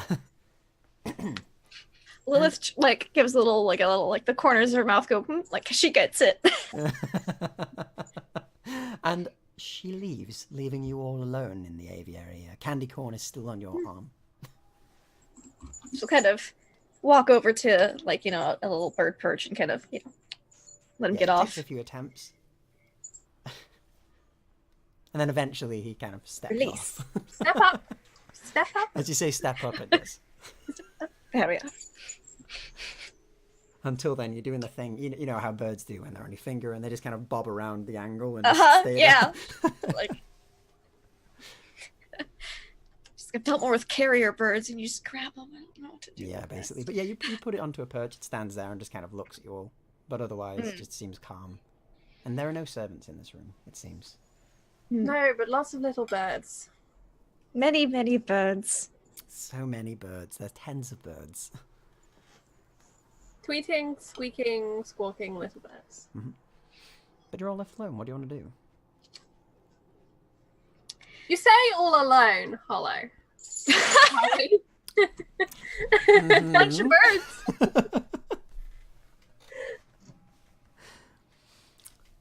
No servants. Question. When we were walking past all the servants, did any of them look not dead in the eyes? Yes, all of them. The only one who did look dead in the eyes was Gregory. Oh, good. I was just... The rest of them just looked a bit wary. And just, That's like I fine. said, didn't look at her directly. Always kept her in the peripherals, always That's minded where fine. she I was. just needed to make sure this wasn't like House of the Dead-Eyed Servants. No, that's cool. No. Okay. They seem normal. They seem to be actually less sort of ridiculously subservient as Gregory. They seem to be doing their job just like you would see in many other places. All right. So there is that. Yes. So does Lady Red leave? Oh yeah, she's gone. She's gone to bed. Well, she said she's retiring to her chambers. After she exits the room, a couple of heartbeats, Alec will... He has this way of standing to get his lady's attention without saying anything. Is it the hover? It's just kind of a force of stature. Like the slight forward lean. Sensing Doesn't show that- no Okay. emotion or anything, but he will just... Dangerous. Quite.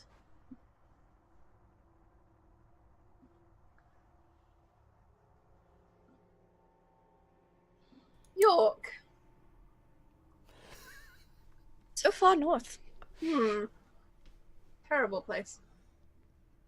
Is it? I can't say if I've ever been.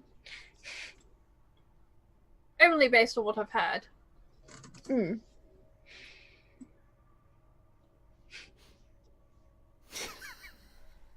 She's gonna kind of look over at Alec like, oh, maybe he'll start talking more once, now that we've kind of gotten acquainted. And then no, she's kind of like. And as you're stood in there, eventually the door does open, and a sort of younger-looking servant, a young boy, sort of dusty blonde hair, swept back and neat, very nice suit, very tight-looking on him, very sharp, and he sort of opens the door and looks in and goes, "If you're all prepared for your rooms, we can set that up for you." Oh. Yes, that would be Otherwise, quite if you need food, I can make sure that. Yes, that would be delightful too. Good. What food would you like? Oh. Lady Faye's like, I have demands.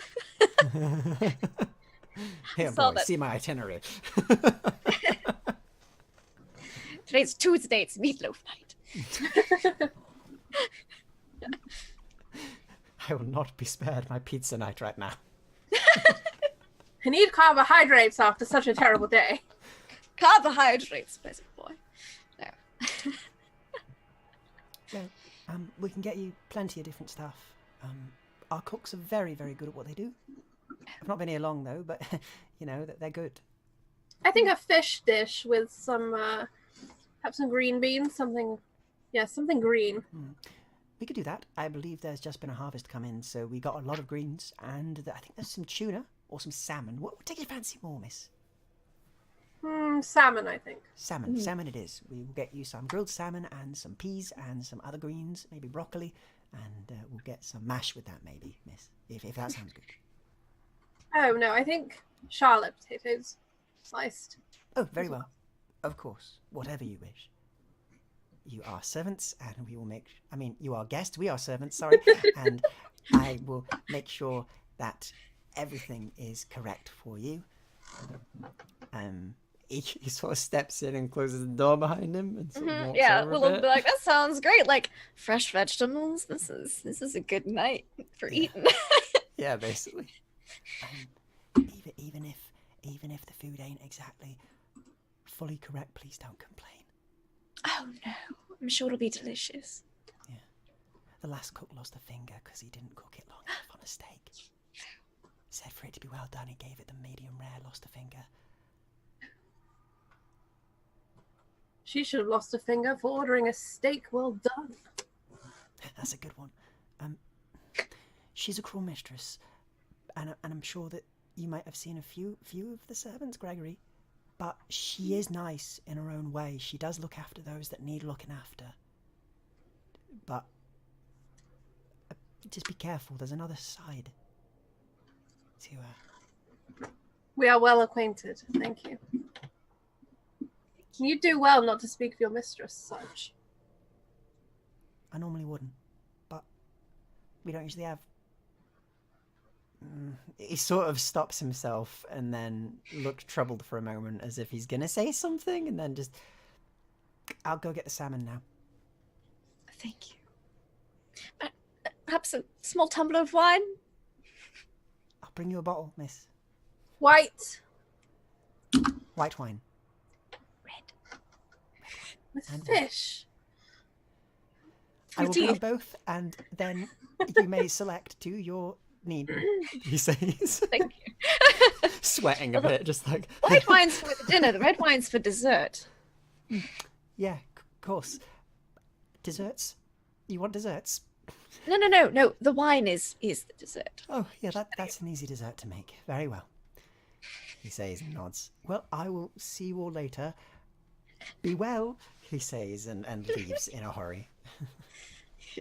Lilith plans on eating dinner and then just like getting in that drawn bath and just bottle of red wine. Just all down. Yep, like this has been a shitty day. Oh, Like it yeah. started off great and now Just spiraling on down. All right, so Yeah, is there anything else you wish to do before you have your meal and retire for the night? Would she be able to send a letter with Gregory with that shopping list? Yes, of course you can. She'd want to send a letter to Robbie Carr. Robbie Carr. Uh-huh. All Yeah. right. And what is your letter to Robbie Carr about your There's low-life gonna be like contact? some of their on the DL code, like we can't speak in the presence of, police officers, but we're still talking about this. So it's very polite. But it basically just shorthand says, Lady Redthorn has requested I go to York. So obviously, I'm going to York for a while. Please let those who need to know, and if there's anything you want to send to York while we're at it, pass it along. You get a runner, and they go off to deliver it to the correct people. And as you sort of, after you've had your dinner with Lady Faye and Alec, sort of in the time that you're mulling your wine in the bath is when a knock comes at your chamber door. Oh, come in.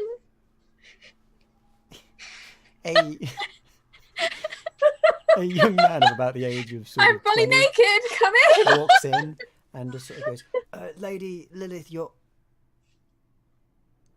Well, letter, he says and hands it over. Thank you. He's beet red and he sort of stares a bit longer than he should, but then he's like, How old are they? 22.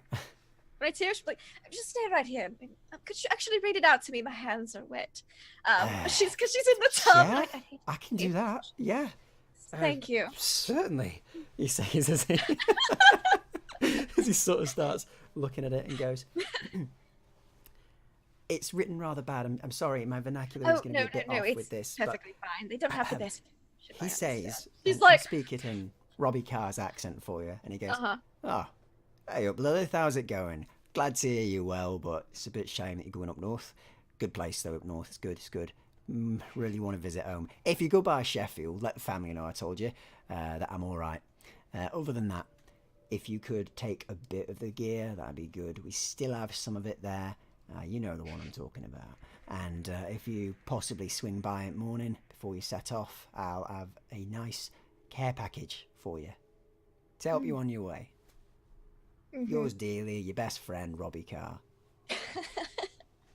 You would sign it, your best friend. P.S. I was about threesome when back in town. Let know. Robbie.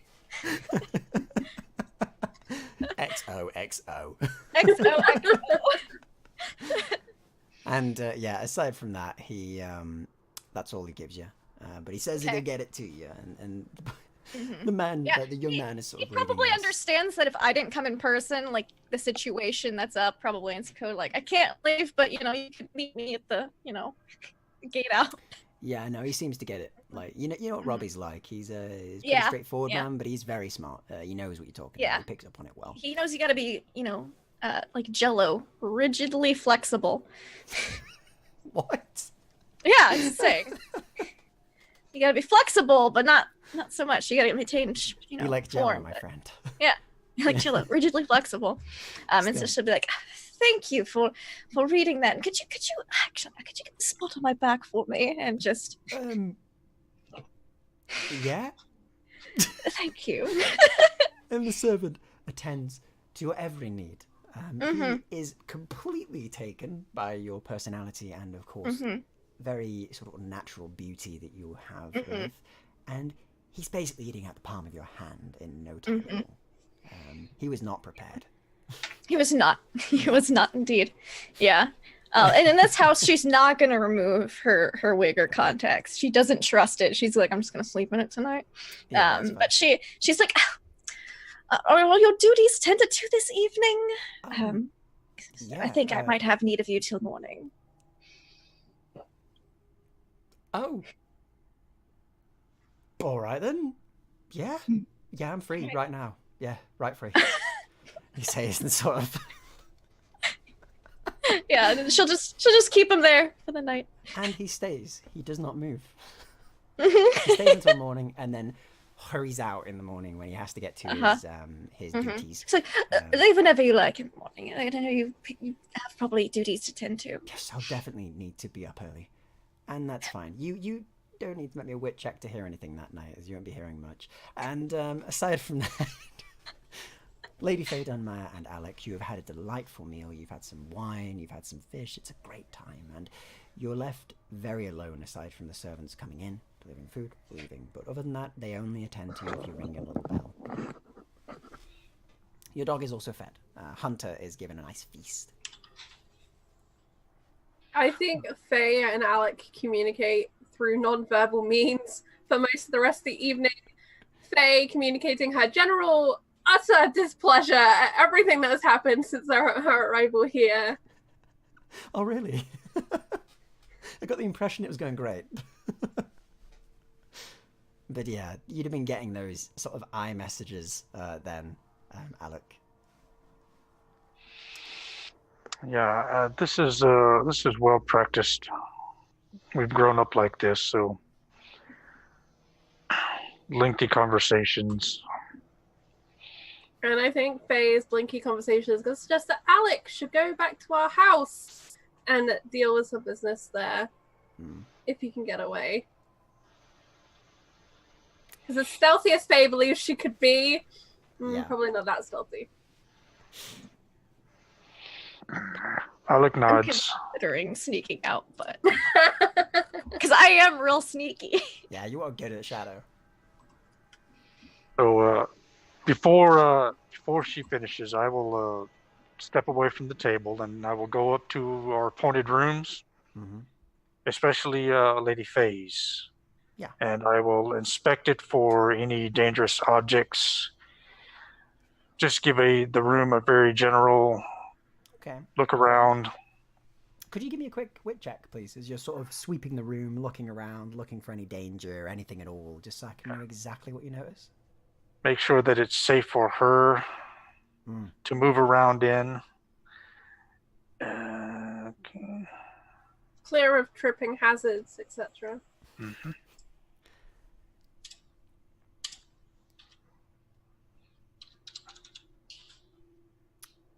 Okay, let's see what you get. 13. Okay, would you like to use your second chance on this? Sure. Let's see how that works. So you just re-roll and you take the highest of the two. Yep.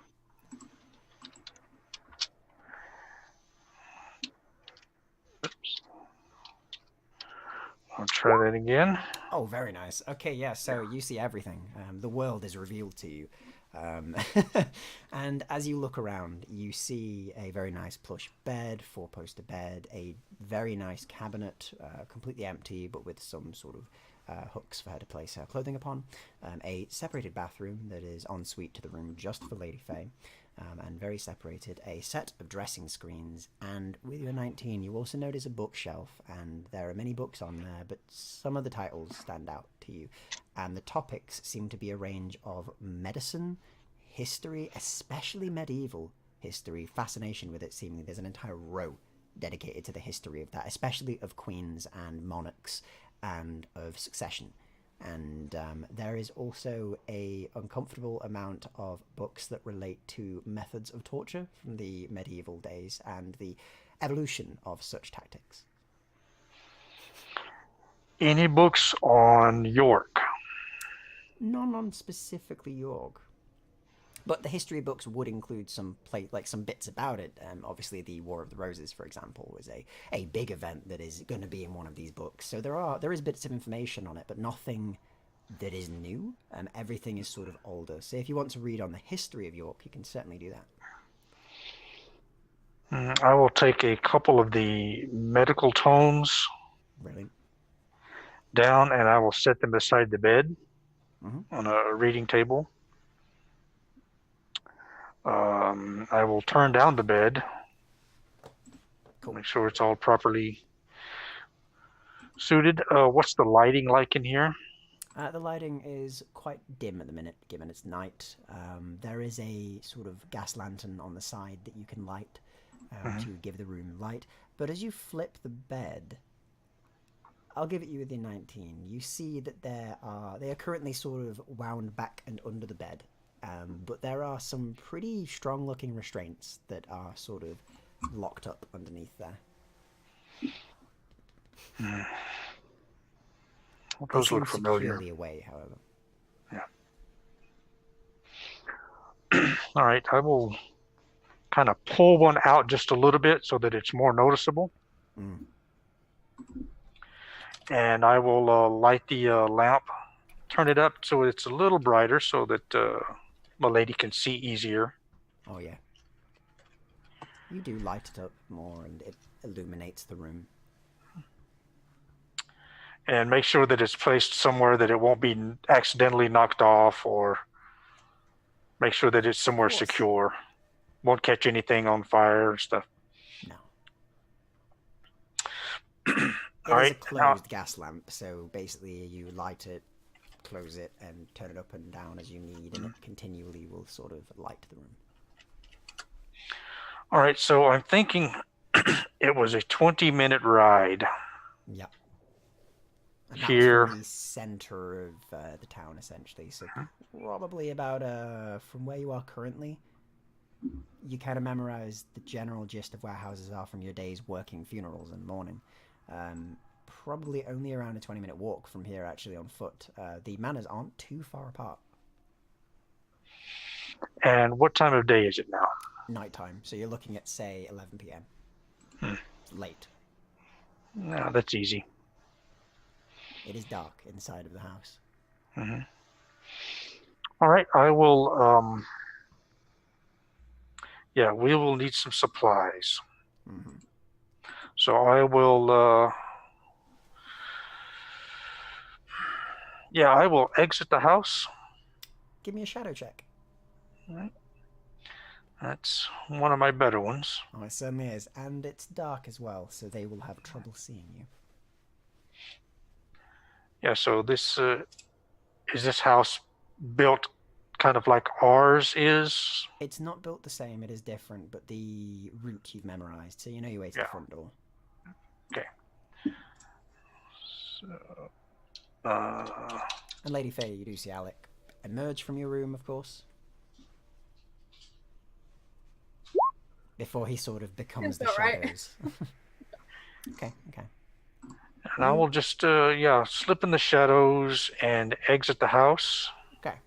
Return to our quarters, gather up needed supplies, and make my way back. Not a problem. You do make it out. You think unseen. You do make it to the house. And we'll cut back to you temporarily, Faye, as Lilith, you're having a delightful time. Faye, on the other hand... She gave up sneaking out. She's like, let's not risk it tonight. Yeah. Lady Faye, on the other hand, your room is inspected. Your servant has left. You are left alone. Faye is playing fetch with Hunter with like a ball of paper. That list that she'd made has been balled up, and she's just chucking it across the room, letting Hunter fetch it. Yeah, he's fetching it. He's a good boy. He's getting tired.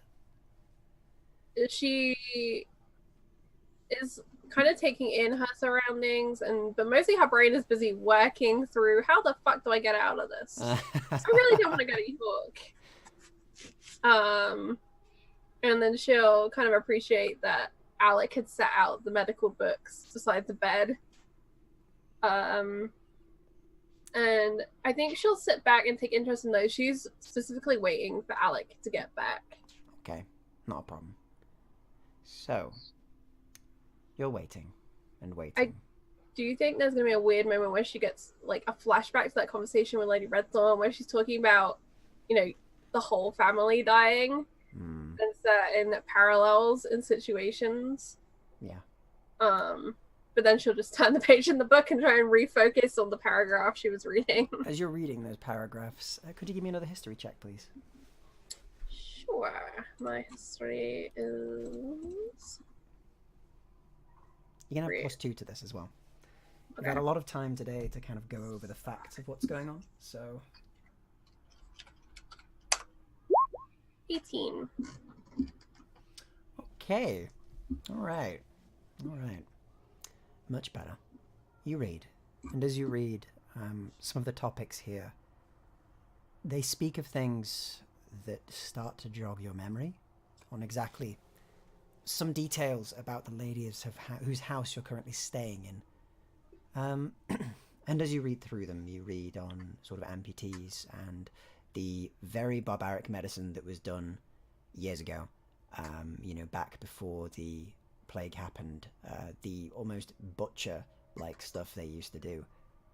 Very rough, and it's not a good read. But as you read, you see bits circled in like a red pen, a red ink, and you begin to remember that you were young when this happened as well. But you do remember that the young lady, Elizabeth, was actually a rather pleasant child, a little bit different. Her mind was incredibly sharp. Your own is very sharp, but she seemed a genius in her own right. Picked up anything that people set her to and was very much doted on by her father. Her father absolutely adored her and really, really spent all the money he could on her education, on fine clothing, on anything she needed. And that upon hearing about the situation of their death, the anarchist attack, the explosion that took many of them and left her dying, there was a lot of experimental procedures done on her to make her live, which explains, as you read on, about the concept of tickers, about mechanical hearts, and the pain that they bring on a constant basis. And you also remember a few other key facts. The stepmother that was mentioned, she was from a very particularly known for their cruelty French family, originally.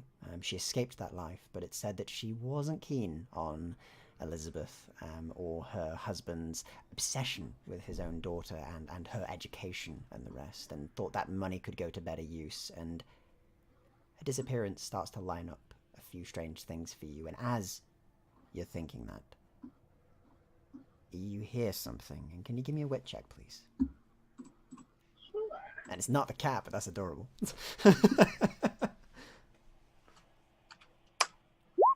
12. You hear, though it may be your imagination, given what you're reading and about the pain, but you believe you hear a scream, sort of behind the walls. She'll kind of sit up and then move to the door. Okay. Very slowly open it. You open the door and it's dark out there. There's no light, really, only the barest of moonlight. But you can't see anything out there. Everything seems fine. Everything's empty. There's nobody outside your door. Can you give me a wit check once more? Sure can. 14. Okay. You've opened the door and you hear that noise again. It does sound like a scream, like a cry of pain. And it isn't coming from the room. It's coming definitely from somewhere inside the walls, but it sounds distant, almost echoey. Faye is gonna step out into that darkness and use a hand against the wall and kind of slowly feel along. Because she's seen the servants come out of holes. Oh, yeah. She has her own hole in the wall. So she's gonna just slowly feel along, and it's dark, so she's trying to use that to her advantage to see if she can feel the break instead of look for a break. Okay. And you feel along, and given your expert knowledge of hidey holes, given that you built your own inside your own house, you do find a slit that feels like it shouldn't be there. And as you push on it slightly, you hear it, and it slides open. And that noise hits your ear once more, but a little louder this time as it comes through and from what seems to be somewhere below. And you see through this little dark cubby that there is the vague outline of what looks to be a pathway and some stairs that descend. But it is incredibly dark. I think she's going to continue in the dark just very careful. She's going to use the balls of her feet and her toes to almost grip the ground and feel for the edge of each tread on the stairs. Just take it very slowly and keep moving, trying to keep quiet for herself, but also she doesn't want to fall down these stairs right now. No, that would not be definitely good for Faye. No, it would not in any way be good for Faye. Very bad for Faye to fall down the stairs. Exactly. And you continue to make your way through this very, very unsettling sort of hallway. All of these screams hitting your ears, and more as you go, they get louder. And as you sort of make your way slowly down, they seem to be almost what looks like metallic stairs that have been placed inside the walls that lead lower and lower. And you eventually find what looks to be a small door at the bottom of your room after you've descended these stairs one by one. And again, that noise comes through much clearer now. It's a scream of a man, seemingly shrill and panicked, in pain. Is there a door?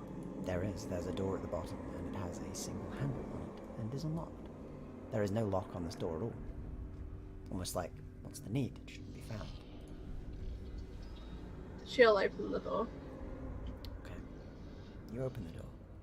Wait, does it open towards me or away from It me? opens towards you. Okay, yeah. And you open the door and look inside. And you see what looks to be a hallway, cobbled stone, and you seem to be in the sub-basement of the house itself. And there are no windows here, just a very clean-looking hallway that leads all the way down. And you can see a door open at the very end, and it seems to look almost akin to sort of a medieval dungeon door, metal and large and thick, with sort of bars at the top that allow for a prisoner to see out or in. And you can hear sort of cries of agony from the far left door, the one that's open, and you can hear sort of staggered breaths coming from the other doors and sort of cries of fear. Faye continues her investigation. Okay. The doctor in her is like, someone's in pain down here and I can deal with that. And then the curious genius within her is like, I need to know what's going on. Okay. So have you, are you taking this stealthily, or are you sneaking, or are you just brazenly walking about?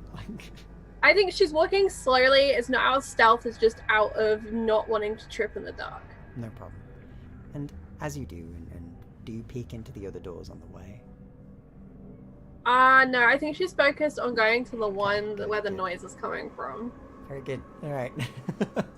And you make your way to the end, and you peek around the door, and you see a room that looks to be almost circular, like a sphere shape that goes up in how it is, and there is sort of a lowered section in the very center that you can see there's some sort of burning coals on, which make the room emanate with heat. And around the side you can see many sort of shackles attached to the walls, and you can see a strange looking brass bull on one side, and it seems to have wheels on the bottom. And you also see a table at the far end that has a... You've read about history in a little bit, and this seems to stretch the limbs and elongate them to a painful amount. It's known as the rack. And there's currently somebody on the rack, sort of held almost at an angle. And you do see the Lady Elizabeth Redthorn is still wearing her morning dress, but the veil is gone and her hair is tied back.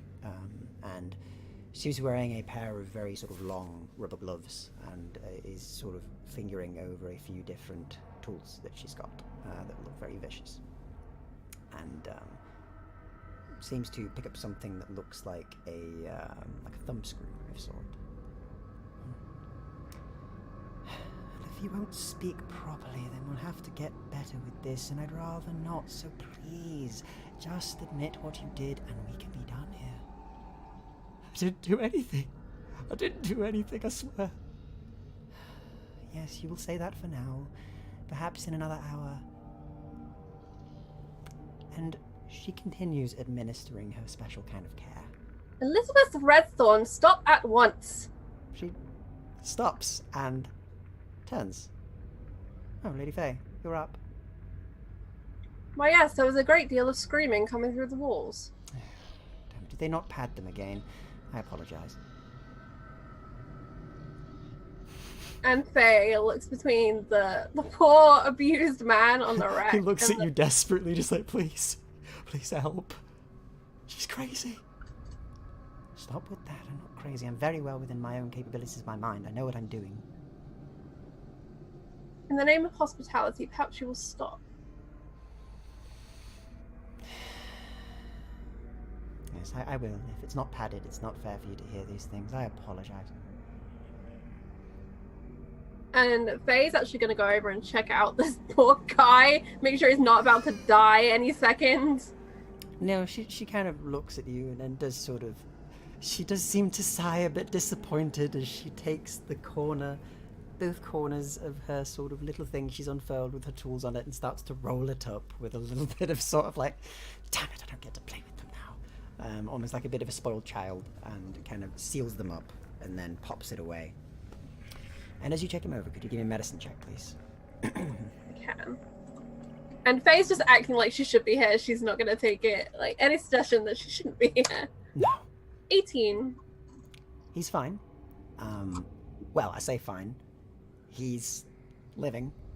And you can tell that indeed the Queen's Inquisitor knows her business.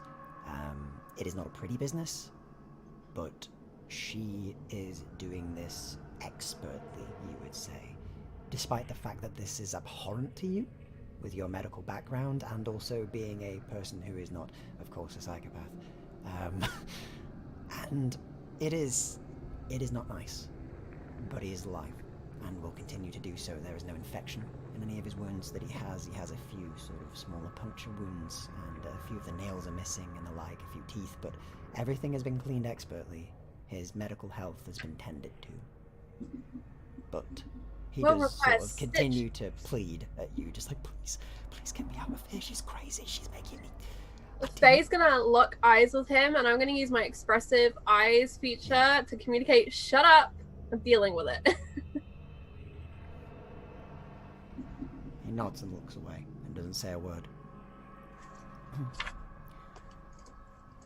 So how is he? He'll live. Requires some stitches. Later. Perhaps you will accommodate my curiosities and allow me to tend to him. Oh. She nods.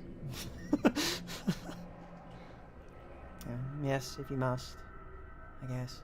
That's the most excited I've heard her the entire time. Oh. Fine, if you must. Yes, I'm afraid I must. Very well. Well, you do what you need, Miss Lady Faye. I do apologize. I didn't mean for you to have to see such uncouth things. We've all seen terrible things, Lady Redthorn. Oh, we have. We have. She We says, don't all feel the need to recreate them.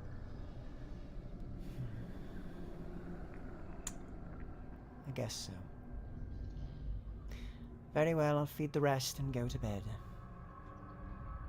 Please do let yourself out after you're done, Lady Dunlap. And Might rest I well. suggest a little more iron in your diet? You're a little anemic. Oh, I am? Oh, Yes. well, I haven't had doctors in a while. Thank you. That's lovely of you. Thank you so much. I'm so happy you care about my health. You're the best, she says and turns and takes her tools and leaves whilst humming a little tune to herself. And I think Faye's actually going to whistle for Hunter at this point because she has spooked the crap out and like her composure is about to slip real quick. The dog, like, slips around as it gets to the bottom and kind of stands in and then just looks around and just makes a bit of a whining noise, just like, what have you brought me into? And Faye kind of goes over and like strokes his ear for a tiny bit of comfort and then is going to very carefully unbind this man. Yeah, he thanks you profusely. He's just like, thank you so much. These nobles are bloody weird. No offense. Oh my god. silence might serve you well right now. Go up the stairs and there's a door open. Go in there and I will be in to tend to you. All right, he says and gets walking, stumbling more than anything else. He is completely naked as well, by the way, as he sort of makes his way out and goes upstairs and leaves you alone. And in this Faye rather inwardly macabre thinks, room. I should have sent him to Lilith's room. And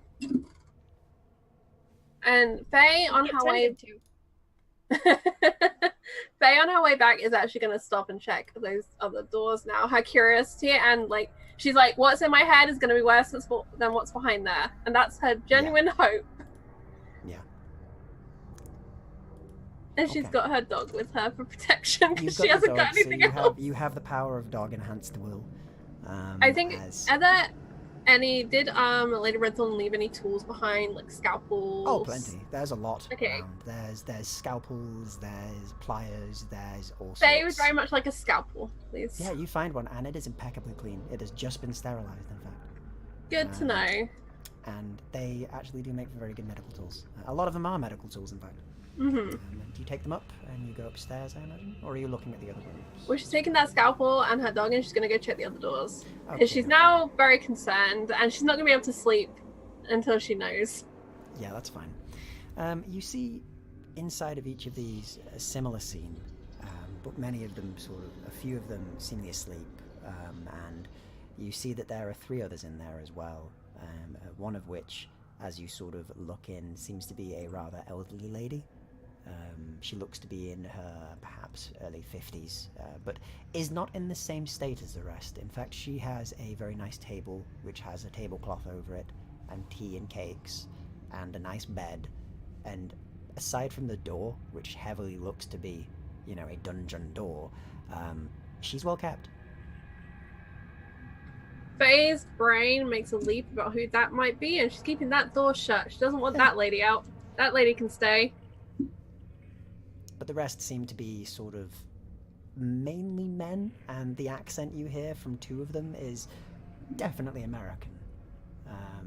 Americans They're lower C. Obviously American, Makes sense.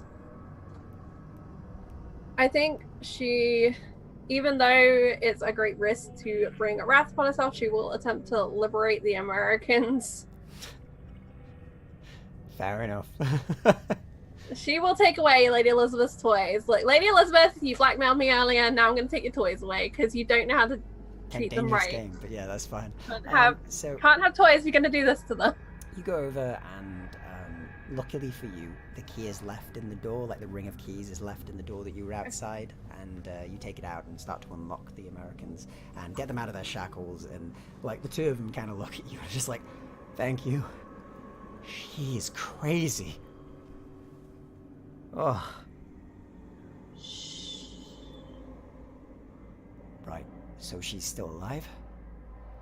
I thought you maybe, whacked her or something, Oh dear.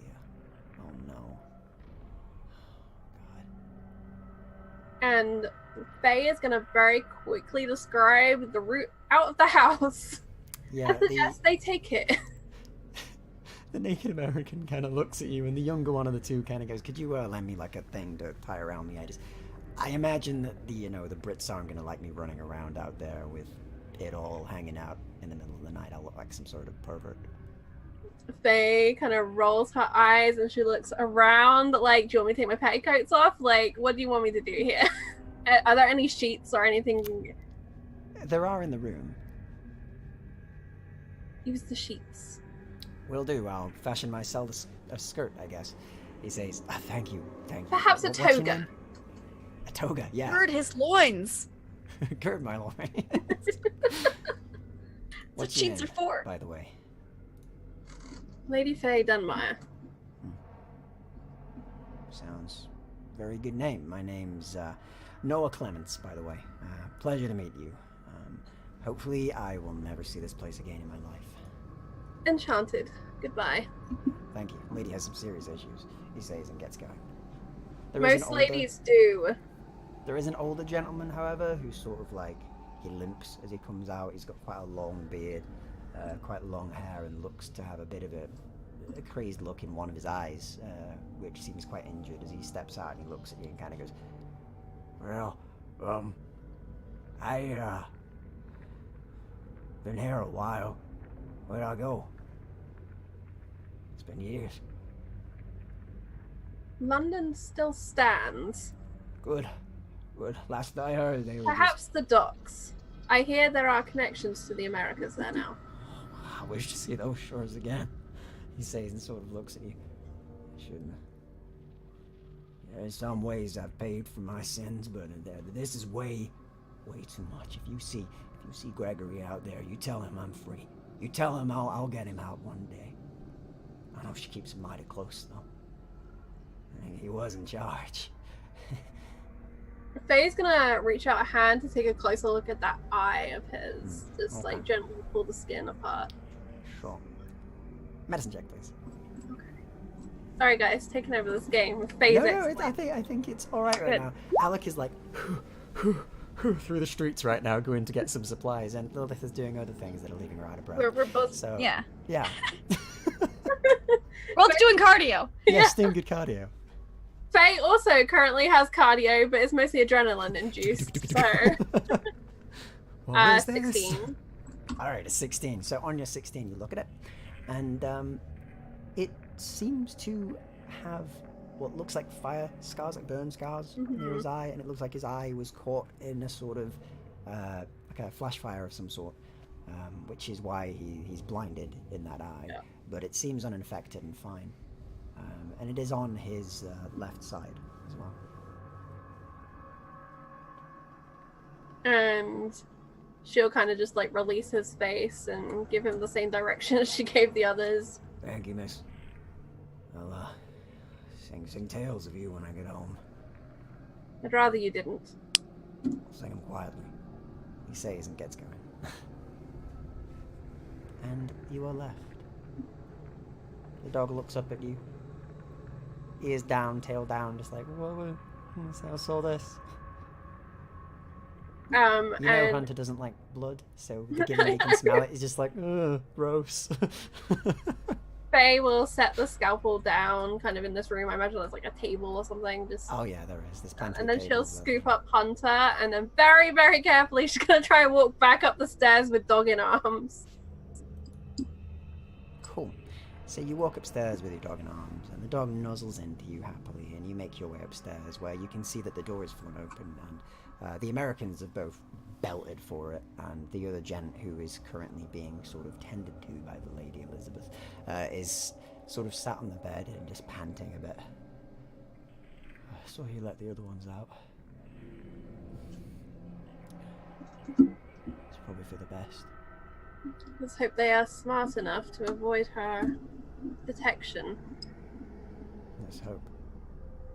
I fear she rather enjoys the chase, though. Yeah, she does. She does. What did you do to offend her? And she'll start taking like a better look, using the gaslight to lift up and check those. It's not about what I did, it's about what I maybe did. And as you sort of check him over and do your medical checks, he kind of goes, she's the Inquisitor for the Queen. The Queen had some suspicions that maybe I'd been stealing a few things on the down low, and I wasn't. And, oh, well, Lady Elizabeth's really, really sensitive about the Queen. We are all sensitive about the Queen. None more so than her. Hmm. Did you steal from the Queen?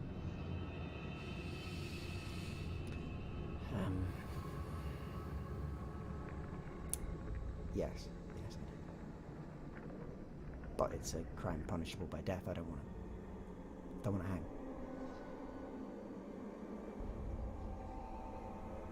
Would you prefer to return downstairs? No. No, I'd rather hang. Then I suggest you write a confession.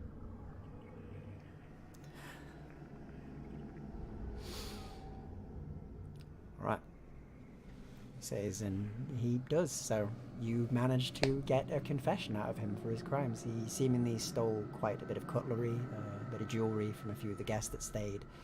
Sort of seemingly just nabbed a few bits when he was going around on his job, and he's been doing it for, from what he writes, for about 6 years. Quite the career. We've got to survive, haven't we? It's all that's important nowadays, since the plague. All that's ever been important. Maybe. And it's about this time, Alec, that you return. And as you're entering the house, by the way, you do see 2 naked men just sort of wearing sheets, just sprinting top speed out. It's like, freedom. Yeah, I will definitely notice that and walk back into the house, carrying all of our supplies. And during the while I was there, I made sure that Jacqueline knew that we were going to be away on an extended trip, and that She's coming with. whatever Lady Faye's instructions were to. So as you arrive back and that happens, you Head up to the to our room first. You do see Lady Faye in her room, sat with a gentleman who is sort of wrapped in a sheet, and seems to be very injured and is writing a shaky confession, and dots it just as you get there and hands it to Lady Faye. There. That's what you'll need. Thank you. I don't think she'd have ever let me out there.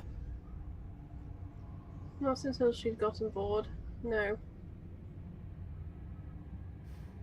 I'd heard things about nobles, that they get involved in this sort of stuff, some of them, but you're a good one. Thank you. For your mercy, for your kindness, for your understanding. Alec, this gentleman has just given me confession for a very serious crime against our queen. I believe it is important that he reaches the proper authorities. I walk over and stand next to him. He looks at you and nods. I won't struggle, mister. I won't struggle. Not anymore.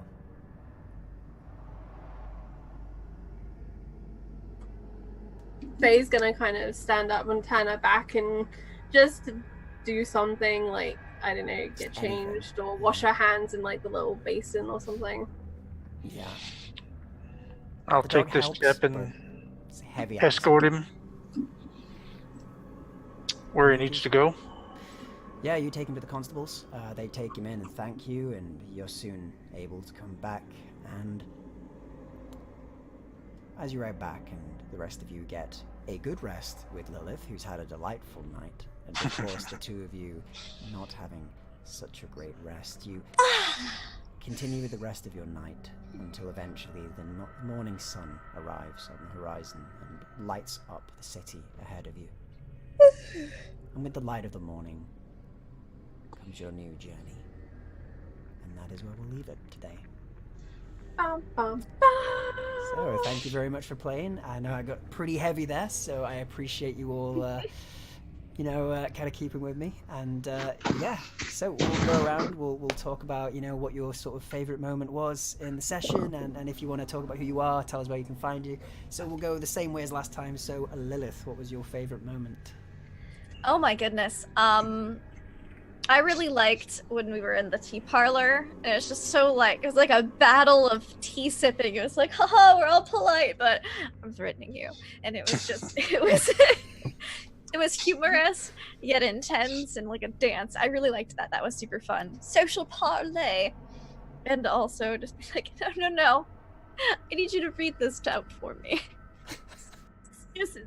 Lots of excuses. Yeah, So many those excuses. two are pretty great. Yeah. I can read and write. Psh. Fine. Yeah, so that was my favorite part. Cool. And where can we find you as well? So yeah, I'm Lindy. You can find me online at Laugh Love Lindy on Twitch, Twitter, YouTube, where I play and /GM about a dozen or so tabletop RPGs a week.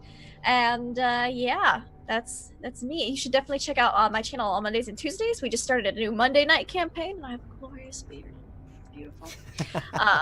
I'm the snobbiest of noble lords, which is kind of fun to play. And then I DM Ravenloft on Tuesdays. And if you want to see me DM Hollow, check out Tuesdays on Encounter Roleplay before Ravenloft, where I get to be maniacal.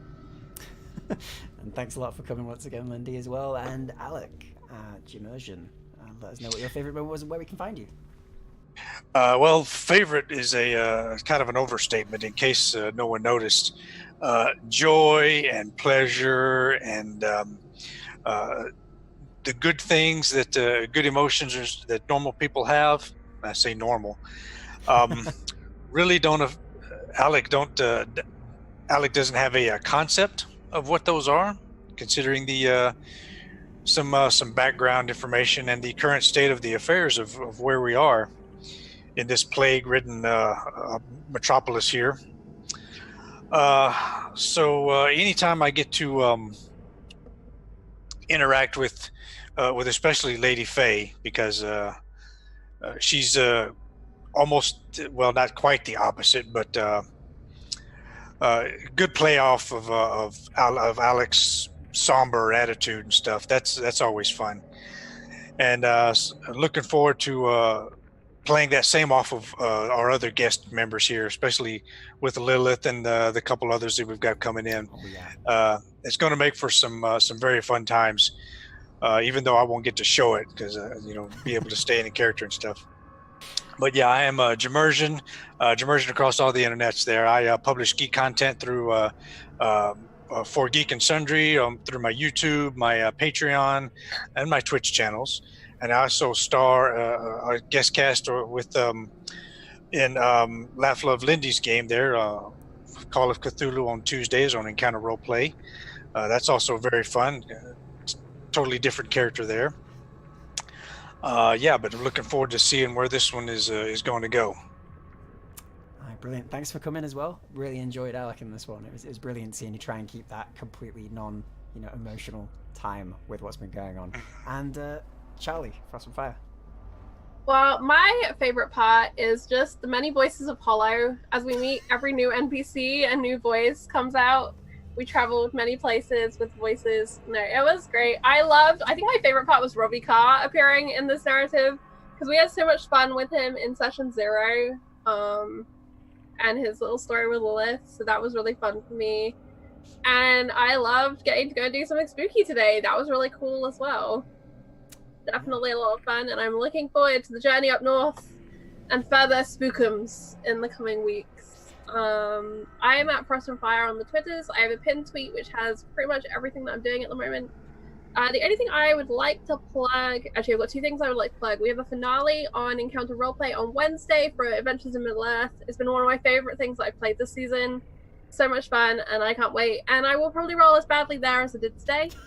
So come and see if Will can actually kill us again this session. And then I would also like to plug Game of Thrones, which is starting on the 25th at the end of the month on Thursdays at 4 p.m. Eastern on RPG Webby's channel. We've been doing so much background work for this game. I get to play another lady.